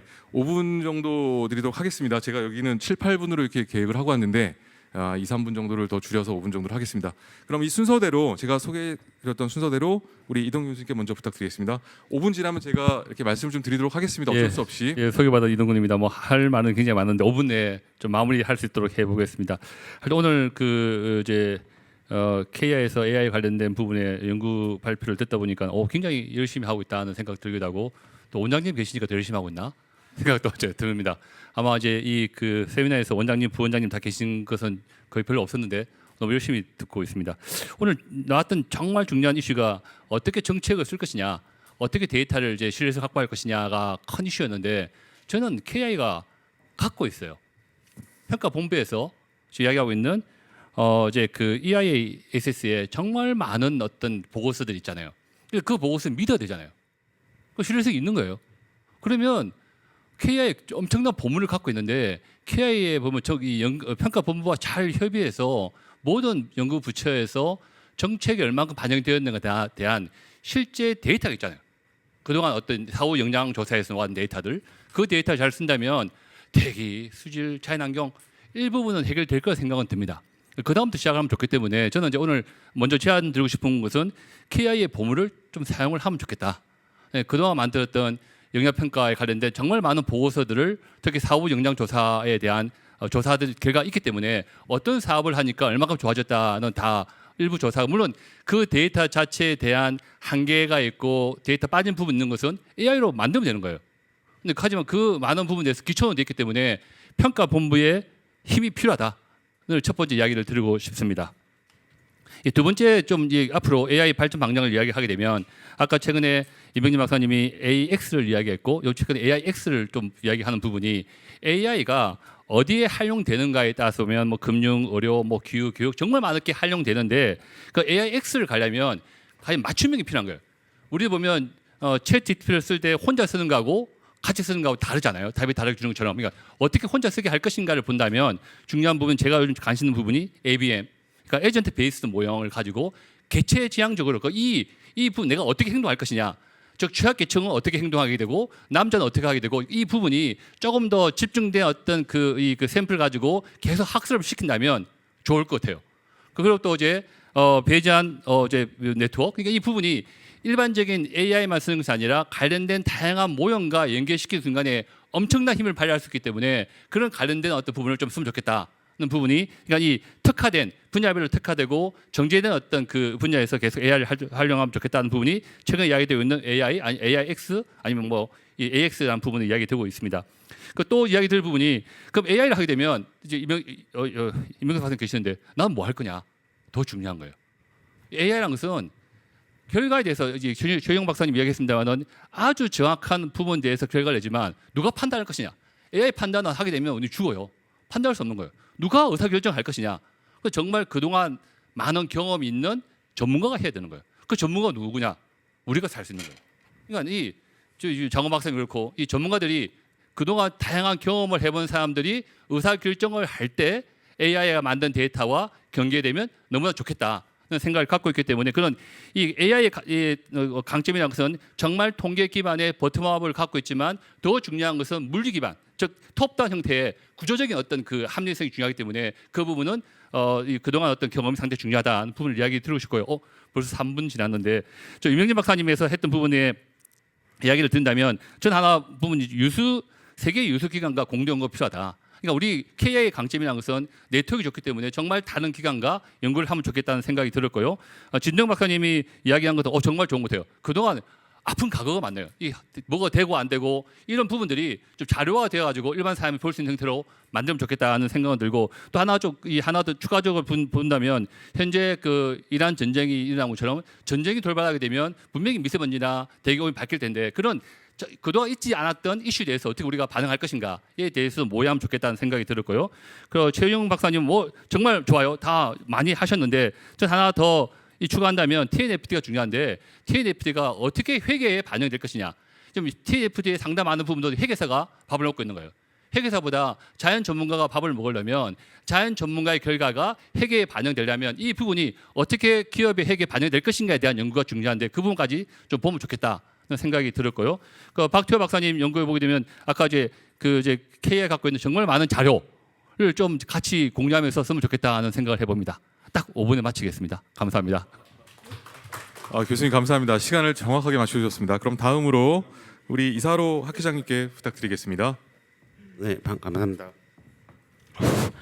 먼저 그 발표 내용 잘 들었고요. 먼저 그 첫 번째 이명진 박사님께서 발표하신 뭐 미세먼지, 탄소 중립, 뭐 홍수 산림 변화, 수자원 재생에너지 이제 다양한 분야에서 그 GOA가 활용되는 것을 잘 들었습니다. 그리고 그 두 번째에선 그 진대용 박사님께서 그 대기질을 갖고 AI 분석하는 것도 잘 들었고요. 마지막으로 그 최유정 박사님께서 생태계 데이터들 분석하는 거 잘 들었습니다. 근데 마지막 거는 제가 약간 관련이 없어가지고 좀 박태호 박사님 건 좀 빼고요. 요 세 분 거를 가만히 들어보니까 결국은 다 그 데이터들은 GeoAI를 활용한 겁니다. GeoAI라는 거는 특별한 것이 아니고요. GEO라는 건 여기서 스페셜이라고 생각하시면 됩니다. 그러니까 공간 데이터를 말씀하시는 거고요. 공간 데이터를 활용해가지고 여러 분야에서 국립환경원에서 활용하고 있다는 데에서 저 회장으로서 좀 감사함을 느끼고 뿌듯함을 느낍니다. 저희 학회가 원래는 2021년도에 생겼습니다. 그래서 그 당시에는 우리가 그 GeoAI 그러니까 데이터를 생산하는 주요 생산하는 기관 저희 지질자원연구소 지질데이터, 그다음에 해양데이터 해양과학기술원, 그다음에 위성자료는 그 항우연 항공우주연구원, 그다음에 뭐 극지연구소, 그다음에 수자원공사 여러 기관들이, 그러니까 이 기관들은 이런 어떤 공간 데이터들을 직접 만들고 생산하고 활용하는 기관들입니다. 그래서 이 기관들이 모여가지고 저희 학회를 만들었고요. 그래서 지금은 한 6년 됐는데 한 800명 정도 회원이 모집하고 해서 지금 그 역동적으로 지금 활동하고 있는 학회입니다. 그래서 잘 모르실 것 같아서 간단히 소개드렸고요. 자, 이 자리에서 이 중요한 자리에서 그 원장님도 계시고 이 중요한 자리에서 한 가지만 딱 말씀드리겠습니다. 저는 한 30년 동안 공간 분석, 그러니까 GIS를 갖고 공간 분석만 계속 한우만 파고 연구를 했습니다. 근데 최근에 들어가지고 약간 제 연구에 어떤 뭐랄까 패러다임의 변화랄까 큰 변화가 있었습니다. 그게 뭐냐면 제가 30년 동안 연구를 하면서 기존에는 어떤 데이터들 어느 지역 무슨 예를 들어서 아까 울주군 데이터를 모아가지고 뭐 거기 산사태 분석을 한다 그러면은 예전에는 확률 통계 모델을 써가지고 했고 뭐 최근에는 기계학습 모델을 썼는데 그거를 하기 위해서는 데이터를 가공 정제하고 그다음에 뭐 기계학습이나 뭐 확률 통계를 적용하려면 그 프로그램을 쓰거나 아니면 프로그램을 없으면 직접 코딩을 해가지고 만든 다음에 거기에 맞는 입력 자료들을 만들고 그 입력 자료들은 또 일일이 GIS에서 여러 가지 절차를 해서 만들었습니다. 그리고 결국 또 나오는 것도 우리가 보통 나오는 게 GIS 자료가 아니라 뭐 ASCII 파일이나 그 자체 포맷으로 나오기 때문에 그걸 또 변환해가지고 우리가 GIS에서 불러와서 맵으로 만들고 이런 단계를 거쳤기 때문에 하나의 그 프로세싱을 하려고 하면 굉장히 많은 단계를 거쳤고 굉장히 시간이 많이 걸렸습니다. 또 저는 또 참고로 그 해외에 어떤 기술 이전을 굉장히 많이 해가지고 교육을 굉장히 많이 다녔기 때문에 그런 걸로 일일이 교육을 하려면 적어도 한 며칠 동안 잡아놓고 교육을 해야 됐습니다. 근데 최근에 제가 그 바뀐 어떤 그 패러다임이 뭐냐면 지금 주로 이제 클로드를 쓰는데 클로드나 챗GPT나 이런 제미나이 같은 그 LLM 모델이 같은 것들이 이런 거를 모든 걸 다 대체하고 있습니다. 그러니까 저도 놀랐어요. 그래서 저는 처음에 그걸 안 믿었습니다. 근데 실제 돌리고 나니까 정확히 맞습니다. 정확히 맞고 그다음에 어떻게 패러다임이 바뀌냐면 그러다 보니까 제가 돌리지 못하는 모델들, 알고리즘들도 돌릴 수가 있고 여러 가지 그 기법들도 새로운 기법들, 새로운 모델들, 그다음에 새로운 분석 그 분야들도 분석을 할 수 있었고요.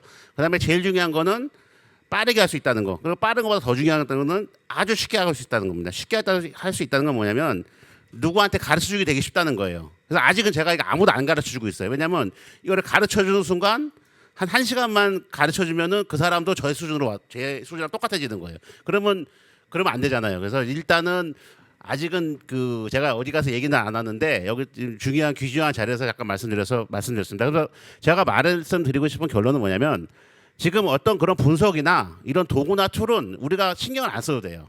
왜냐하면 그거는 뭐 엔트로피나 오픈 AI에서 진짜 수만 명의 수천 명 수만 명의 전문가들이 지금도 계속 진화하고 있습니다. 그 놀라울 정도로 저도 깜짝깜짝 놀랄 정도로 진화하고 있고요. 그래서 그거는 우리가 신경 안 써도 되는데 가장 중요한 건 뭐냐면 데이터입니다. 데이터. 결국은 데이터예요. 그래서 데이터가 없으면 아무리 툴이 좋고 도구가 좋아도 어떤 분석을 할 수가 없어요. 그래서 저는 다시 여기서 말씀드리고 싶은 거는 어떤 데이터를 잘 생산하고 그다음에 있는 데이터를 잘 가공하고 잘 정지하고 그래서 뭐 AD 데이터셋을 만드든지 이 데이터가 중요성이 다시 한번 강조드리고 싶고요. 그래서 아마 환경 그 연구원도 데이터들을 많이 다루고 있는 걸로 알고 있기 때문에 어떤 그 분석이나 어떤 그런 부분보다도 어떤 데이터의 어떤 축적, 생산, 축적, 그 관리 이런 부분에 대해서 신경 써주면 감사하겠습니다. 네, 이상입니다. 네, 고맙습니다. 회장님, 시간을 너무나 잘 맞춰주고 계십니다. 예, 그럼 다음으로 이 기대를 계속 연결드리겠습니다. 다음으로 국토연구원의 우리 장요한 박사님께 부탁드리겠습니다. 예, 국토연구원 장요한입니다. 아마 제가 국토연구원에 있다 보니까 결이 살짝 틀릴 수도 있는데 이게 데이터 사이언티스트의 정책 지원하는 주요 업무의 관점에서 좀 말씀을 드리도록 하겠습니다. 일단 그 이 본 평가 저희 오늘 발제해 주신 박사님들의 내용을 보면서 프로그램을 정말 잘 짰다는 생각이 들었는데 환경 정책에 있어서 관측, 예측, 평가, 의사결정 프로세스 전반에 대해서 되게 어떤 재설계를 할 것인가에 대한 말씀을 잘 해주신 것 같아요. 그래서 사실 AI 대전환이라는 게 여기 환경 영향에만 있는 게 아니고 전반에 모두 영향을 끼치고 있는데 요즘에 기업체에서 나오고 있는 모든 광고 카피가 이제 타겟이 사람이 아니고 이제 AI가 돼버렸습니다. 왜냐하면은 사람들이 검색을 해서 쇼핑하고 그거를 끌어서 클릭을 하는 게 아니고 AI가 추천해 주는 것들을 통해 죄송합니다. 감격스러워서 목이 막히네. 예. AI가 추천해 주는 걸 통해서 사람들이 그 의사결정을 하는 방식으로 흘러갔기 때문에 그 패러다임이 바뀌겠다고 생각을 하고 있습니다. 그런 부분에서 이제 AX라는 환경에서 환경연구원에서 역할이 또 있을 테고 그리고 그 프로세스 전반에서 어떻게 재설계해야 되는 그런 것들에 대한 고민이 충분히 있다라는 생각이 듭니다. 뭐 결론적으로는 환경 정책 자체를 이제 사후 대응 행정이라기보다는 예측 기반 선제 대응 정책 운영 체계로 전환시키려고 하시는 그런 여러 모습들을 볼 수 있어서 너무 좋았는데요. 사실 저도 같은 연구에 그러니까 비슷한 연구에 정책 지원에 대한 고민들을 많이 하면서 AI가 바라보고 있는 방향성이랑 그리고 저희 정책 연구 기관에 있는 사람들의 바라보고 있는 방향성이 너무 틀리다는 생각을 좀 많이 하고 있습니다. 뭐 나쁘다 틀리다 이런 뜻이 아니고요. AI는 어쨌든 프로그램 코딩에서 최적화를 꿈꾸고 거기서 오류가 없는 것들을 향해서 그걸 바라보는 방향이고 사실 저희의 삶은 그렇게 값이 똑 떨어지는 오브젝티브 펑션이 있는 삶이 아니거든요. 근데 사실은 저희가 아무리 얘기를 한다고 하더라도 AI가 어쨌든 그 목적 함수 내에서 이제 잘못 가는 방향들이 자꾸 발생하게 됩니다. 그런 부분에서 어떤 오늘 발제해 주신 박사님들의 재설계 부분에 대한 그 요소들이 잘 맞물리며 가면은 폴리시 정책 지원에서도 굉장히 도움이 되지 않을까 생각이 좀 됐습니다. 사실 저희가 초, 중, 고, 대학교 그리고 대부분의 수업에서 사지선다형, 오지선다형의 고르는 선택만 많이 했습니다. 한 번도 정의해 본 적이 없었고 질문해 본 적이 없었던 삶을 많이 살았는데 AX 대전환 시대가 오기 시작하면서 저희가 그 문제가 더 커지고 있다라고 생각을 하게 됩니다. 그렇기 때문에 저희가 이런 부분에서 이 예측 전반에 있어서 저희가 많은 시도가 좀 필요하다는 생각이 듭니다. 그래서 혹시라도 이미 다른 박사님들의 발표는 이미 다 잘 해주셔가지고 저는 너무 감동을 받았는데 이제 AI가 저희 연구원에서 주로 다루고 있는 얘기는 이제 KIACT에 대한 얘기를 하고 있거든요. 그러면은 회의 시작부터 끝까지 다 에이전트 AI로 흘러가고 있습니다. 그러면은 에이전트 객체 자체에 작은 일들을 쪼개서 수백 가지의 AI 에이전트를 통해 가지고 그 업무들을 할당하는 방법에 대한 얘기를 해보고 있거든요.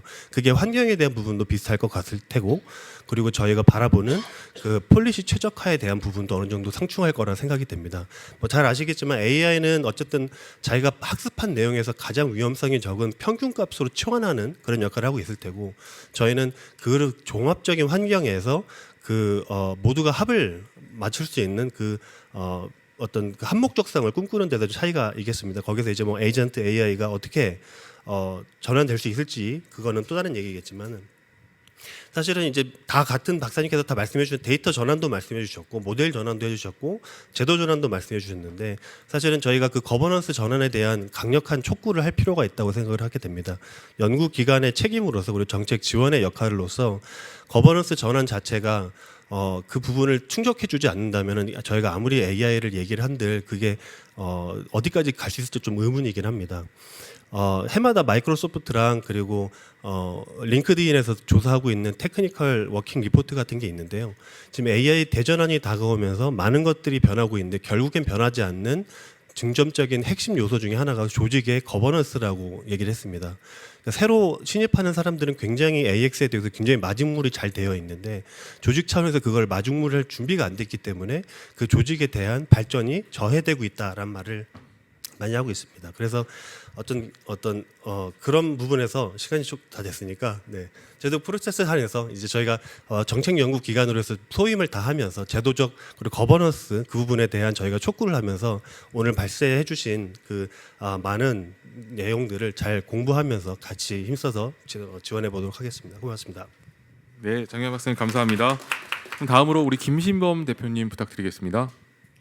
네, 반갑습니다. 사실 저는 얼마 전에 서영원 박사님께서 그 민주주의와 거버넌스와 관련해서 KI의 방향에 대해서 얘기할 때 왔었습니다. 토론자로. 그때는 노동환경건강연구소라는 이름으로 왔죠. 원진내 의원 직업병 때문에 만들어진 연구소고요. 한 30년 가까이 화학물질로부터 노동자와 지역 주민, 소비자와 어린이의 문제를 해결하는 연구를 해왔습니다. 그러다가 최근에 회사를 만들었습니다. 그 이유는 데이터를 직접 생산하고 싶어서입니다. 그러니까 제가 만난 사업장의 화학물질을 쓰는 현장은 데이터가 없습니다. 그러니까 데이터가 있는데 기록되지 않은 데이터들, 저장되지 않고 가공되지 않은 날것의 상황들만 존재하고 있어서 이것을 데이터화할 때 기업이 노력한 게 입증되고 작업자가 힘든 게 증명이 되어서 문제 해결로 나아갈 수 있다는 생각을 해서 새로운 실험을 해보고 있습니다.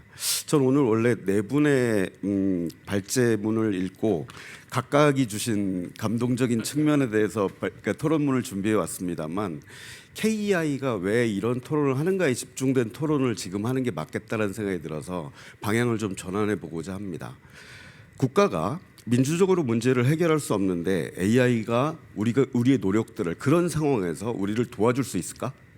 라는 고민을 해야 될 것 같습니다. 그래서 토론을 통해서 민주적으로 해결할 수 있는 도구로서 AI를 어떻게 쓸 것인가와, 그러니까 문제가 정말로 해결돼야 되는 과학적인 증거를 만들어내야 되는 시점에서 어떻게 AI를 쓸 것인가를 구분해서 접근하자, 전략적으로. 이게 첫 번째 방향성이라는 생각이 들고, 저는 화학안전정책 포럼을 6년째 운영하면서 제도 개선도 하고 그랬기 때문에 저에게 뭐가 있냐면 토론 데이터가 있습니다. 여러분들의 데이터와 토론 데이터를 연결해보고 싶지 않으십니까? 전 이게 됩니다. 그래서 산업계가 앞으로 뭘 하자고 할 때 어떤 반응이 올지를 예측할 수가 있습니다. 그런 재밌는 일들을 수기민주주의와 거버넌스에 기초한 환경정책의 강화라고 하는 토대 위에서 도전해 보실 수 있지 않을까요? 두 번째로는 지적 희열입니다. 저는 연구자인 여러분들에게 제가 느끼고 있는 지적 희열을 얘기하고 싶습니다. 제가 요새 아까 그래프 레그를 말씀해 주셨는데, 저는 여러분의 발표를 들으면서 노드와 엣지로 구성을 해서 이분은 되게 합리적으로 연결을 잘해서 설명을 하는구나, 이분들은 맥락이 다 끊어져 있네 라고 생각하는 사람입니다. 왜냐하면 저는 데이터를 만들기 위해서 노드와 엣지로 세상을 다 표현하고 있는 중이거든요. 직접 그림을 그립니다. 근데 이걸 모두 즐기지는 않는다는 걸 최근에 깨달았습니다. 여기 계신 분들도 분명히 아까 분명히 뭐 데이터들을 퀄리티를 높이자라고 제안했을 때 싫어하셨던 분들은 아마 이쪽의 방식이 안 맞은 분들도 있을 겁니다. 그렇다면 조직은 이런 희열을 느낄 수 있는 사람들이 누군가에 대해서 고민해야 되고, 그래서 그래프레그 같은 것들을, 그러니까 날리지 그래프를 그리는 팀들을 만들 필요가 있습니다. KI가 가진 이 지식들을 그냥 단순한 맥락과 그러니까 벡터로 표현되는 것이 아니라 맥락으로 의미로 연결할 수 있는 팀을 구성할 수 있어야 되지 않을까요? 피캠 주식회사는 피캠 온톨로지 편집위원회를 가지고 있습니다. 나중에 KEI 환경 온톨로지 편집위원회와 저희가 협력하고 싶습니다. 그 다음에는 그러니까 이런 얘기를 드리는 건 우리가 메이저 노드를 찾아내는 것이 정의롭지 않다는 생각을 하기 때문입니다. 그러니까 우리는 인간과 비인간 존재의 대칭성에 대해서 고민을 합니다.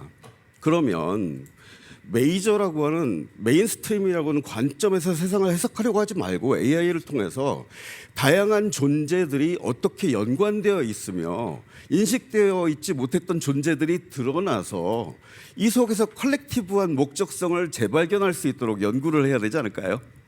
저는 이게 굉장히 지적 희열을 가져다 줄 영역이고, 그런 측면에서 가장 기뻤던 건 클래스의 이름을 내가 넣는다는 겁니다. 그거야말로 여러분에게 가장 좋은 희열이 될 거라는 생각이 들고, 마지막으로 재난의 시대에 위험의 관리는 보이지 않는 위험, 언노운 리스크를 어떻게 관리하느냐일 텐데, 언노운 리스크의 존재는 표상입니다. 인간은 표상으로 세계를 인식하는 한계점을 가지고 있는데 AI는 적어도 이 부분들을 보완해 줄 수 있는 능력을 가진 것 같습니다. 그래서 선입견을 가진 나로서 세상을 인식하는 게 아니라 객관적으로 메타적으로 인지한 것들을 나에게 노출시켜줘서 다양한 사람들이 토론할 수 있는 거리를 만들어내는, 컨텐츠를 만들어내는데 AI가 굉장히 합리적으로 기능할 수 있겠다는 생각을 합니다. 저는 이제 마칠 건데요. 장혜정 선생님께서 계속 안내를 해주셔서 혹시 기존에 써놨던 토론분이 필요하시다면 이메일로 보내드리도록 하겠습니다. 그런데 그러니까 여러분의 지적 능력이 한국 사회에서 어떤 부분에 기여해야 되는가를 전략적으로 사고하는 자리가 되었으면 좋겠다라는 기대로 토론을 마치겠습니다. 고맙습니다. 네, 감사합니다. 그럼 마지막으로 KI 우리 백동해 박사님 부탁드리겠습니다. 네, 안녕하십니까. KI 환경평가본부 백동해입니다. 여러분들은 안 보이시겠지만 여기 앞에 타이머가 5분씩 지나가고 있습니다. 그래서 앞에 분들께서 다 시간을 맞춰주셔서 저도 이제 마지막 저까지 이제 맞춰야 이제 깔끔할 것 같아서 최선을 다해 보겠습니다. 우선 지금 우리 세상은 다양한 분야에서 AI 열풍 속에 살고 있고, 그 중에 어떤 특정 분야에 대해서는 실제로 실용화에 성공한 분야들도 있습니다.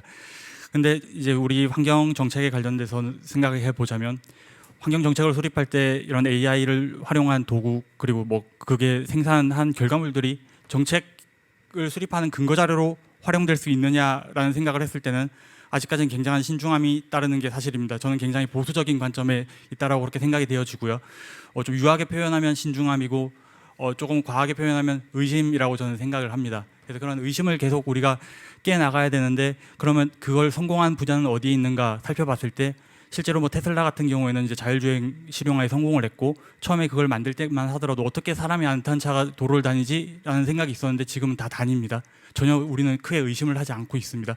그런 것처럼 환경에 관련해서도 AI 도구 그리고 결과물들이 실제로 정책 결정자, 그리고 더 나아가서 국민들의 어떤 수용성까지 확보하기 위해서는 우리는 계속 이 연구자들이 그 실증 사례를 계속 보여주고, 문이 열릴 때까지 계속 두드릴 수 있도록 각 도메인에 계신 분들이 AI를 직접 배우셔서 다 그런 노력들을 많이 하셔야 될 거라고 그렇게 생각이 됩니다. 계속 두드려야 될 거라고 생각이 되어지고, 뭐 특별히 AI 전문가가 있다라고 생각하기보다는 그 분야의 전문가가 AI를 배워서 AI를 도입하는 게 저는 가장 좋은 방법이라고 생각이 되어집니다. 그게 가능한 이유는 앞서 많은 분들께서도 말씀을 해주셨지만 도구가 이미 있습니다.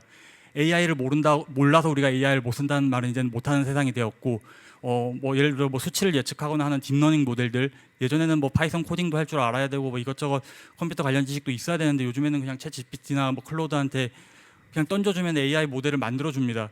그렇기 때문에 도구가 없어서 AI를 몰라서는 이제 다 핑계일 뿐이고 각 도메인에 계신 분들이 열심히 문이 열릴 때까지 저희는 계속 결과물을 생산을 해야 된다라고 생각이 되어집니다. 그 와중에 이제 이명진 박사님께서 발제해 주신 내용 이제 지오 AI 관련해서는 저도 원격 3사 관련해서 좀 관심이 많아서 굉장히 재밌게 봤는데요.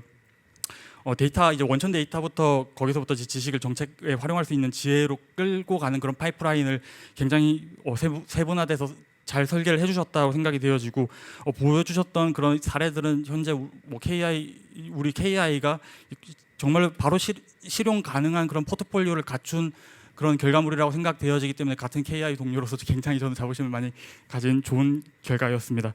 그리고 진대용 박사님께서 말씀해주신 내용은 저는 이 발표에서 가장 큰 이제 특징은 AI가 무엇을 할 수 있는가와 더불어 AI가 무엇을 못하는가를 함께 보여주신 부분이 저는 가장 이제 인상적이었다고 생각이 되어집니다.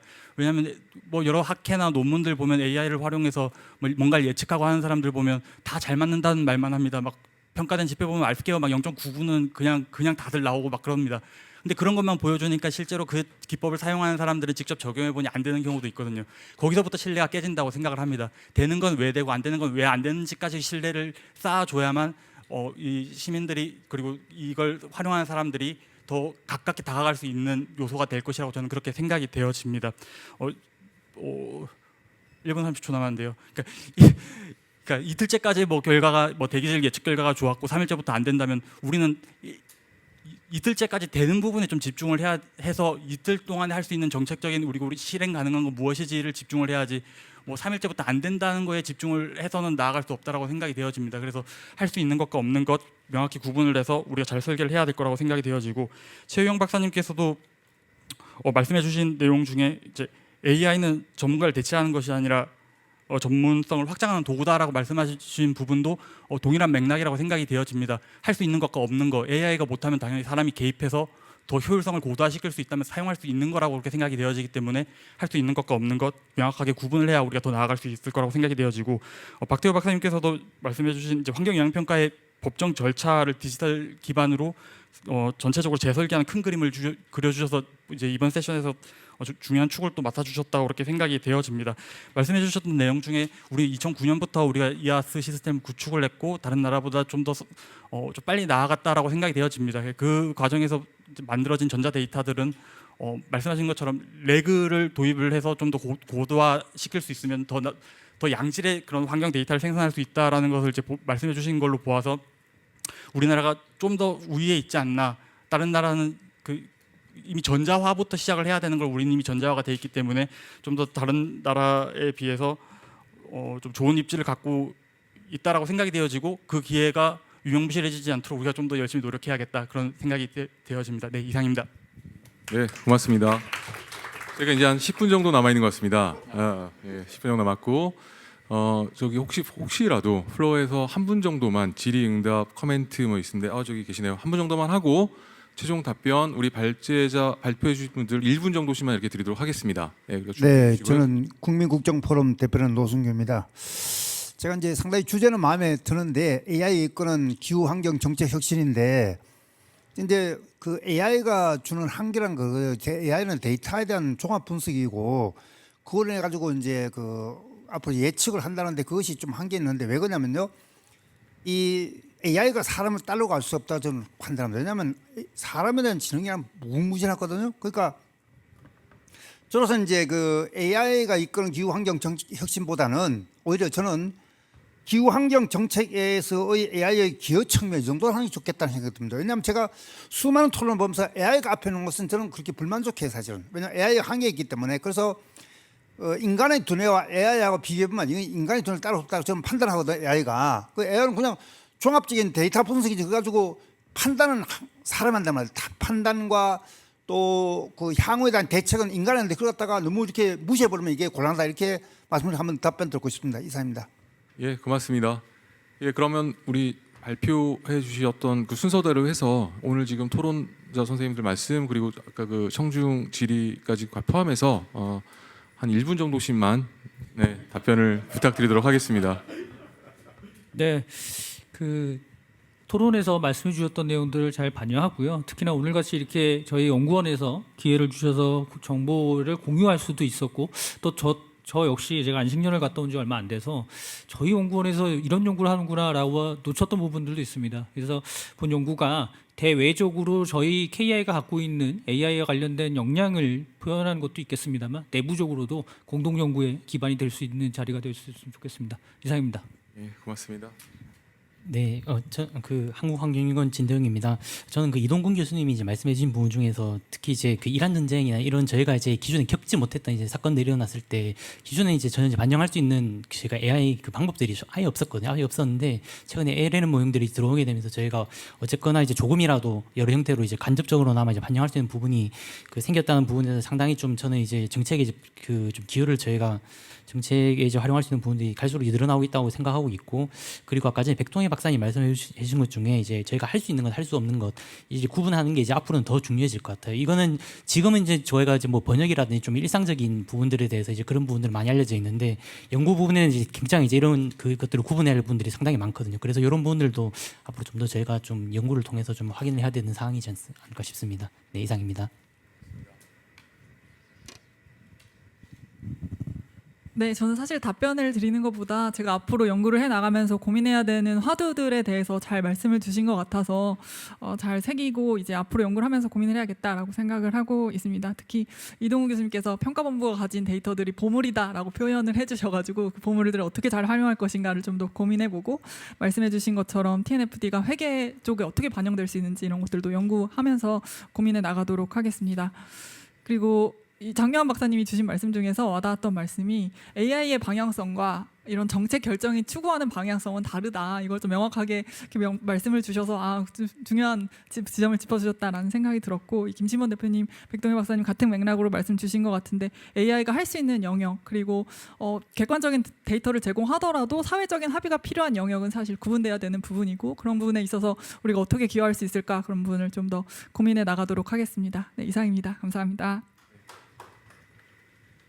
좋은 말씀들 해주셔서 감사합니다. 제가 저 한 달 전쯤에 승진을 하고 이제 승진 후에 첫 공식 자리입니다. 그래서 제 명패가 연구위원인지 부연구위원인지 한번 확인을 해봤었습니다.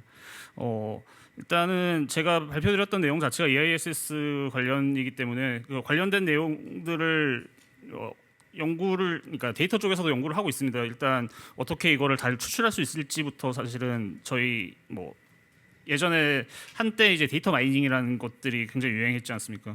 그런 쪽으로 다시 되돌아가서 이제 어떻게 추출할 수 있을지 이걸 정리할 수 있을지부터 해가지고 계속 연구를 하는 중입니다. 그리고 저희 검토 의견 나갔던 것들 이런 것들을 다 DB화 시키고 이거를 그래프렉으로 만들어서 어떻게 맥락을 짤지까지도 지금 어느 정도까지는 와 있는 상황이고요. EISS는 그러니까 영향 평가에 대해서는 일단 저희 본부 내부에서도 연구가 되고 있다는 말씀을 일단 드리고 싶고 김신범 대표님께서 해주셨던 말씀이 저는 되게 와닿는 게 저도 뭐 AI를 알았겠습니까?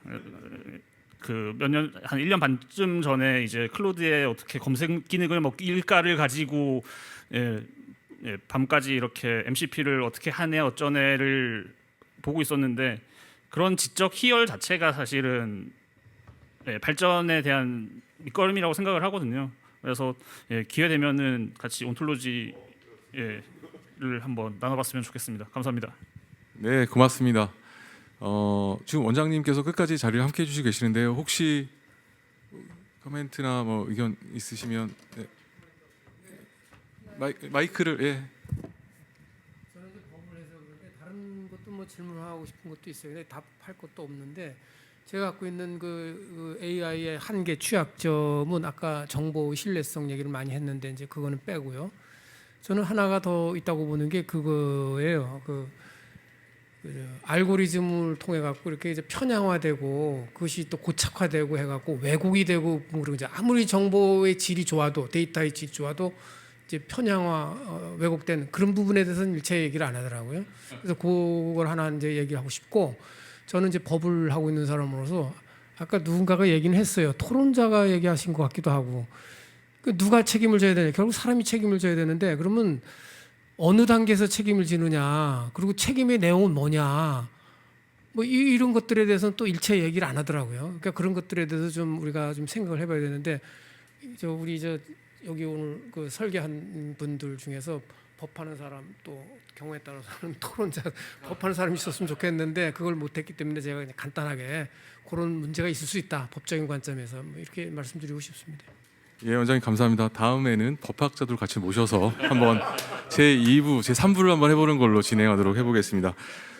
아름답게 아마 토론이 정리가 되는 것 같습니다. 시간도 적절할 것 같고요. 또 오늘 너무나 좋은 발표, 또 좋은 토론을 해주셔서 감사함을 드리고요. 결국 환경 분야에서 AI 기술 자체보다 이렇게 공공적으로 이렇게 신뢰 가능한 체계를 만드는 문제가 매우 중요하다. 이런 생각을 토론과 발표를 통해서 좀 느꼈고요. 또 오늘 발표들을 보면 공통적으로 이렇게 엮이는 부분이 데이터 품질 그리고 또 표준화 문제가 거의 공통적으로 등장하는 것 같습니다. 이 부분도 앞으로 우리가 AI 정책을 연구하면서 환경 분야, 뭐 교육 분야, 교통 뭐 여러 분야가 있잖아요. 다 중요한 정책 이슈가 될 것 같다 생각을 하고요. 더더군다나 특히 환경 분야는 특히 공공성이 매우 강한 분야라고 생각을 합니다. 그러다 보니까 이런 AI 기반의 그런 의사결정, 원장님도 방금 전 말씀 주셨지만 이걸 어디까지 신뢰하고 어떻게 활용할 것인가도 아주 중요한 과제가 될 것이라고 생각합니다. 오늘 이런 종합적인 논의를 통해서요, AI가 그런 환경 분야에서 매우 강력한 그런 정책 지원 도구로 발전하고 있다는 점을 같이 다 확인할 수 있었을 것 같고요. 동시에 그런 데이터 품질, 설명 가능성, 또 정책 책임성, 공공 거버넌스 같은 그런 정책 아젠다도 우리가 계속 연구자로서 주의 깊게 봐야 될 것 같다 이런 생각을 합니다. 네, 그러면 시간이 정말 아름답게 끝났습니다. 이상으로 제 2부 종합토론 마치도록 하겠습니다. 감사합니다.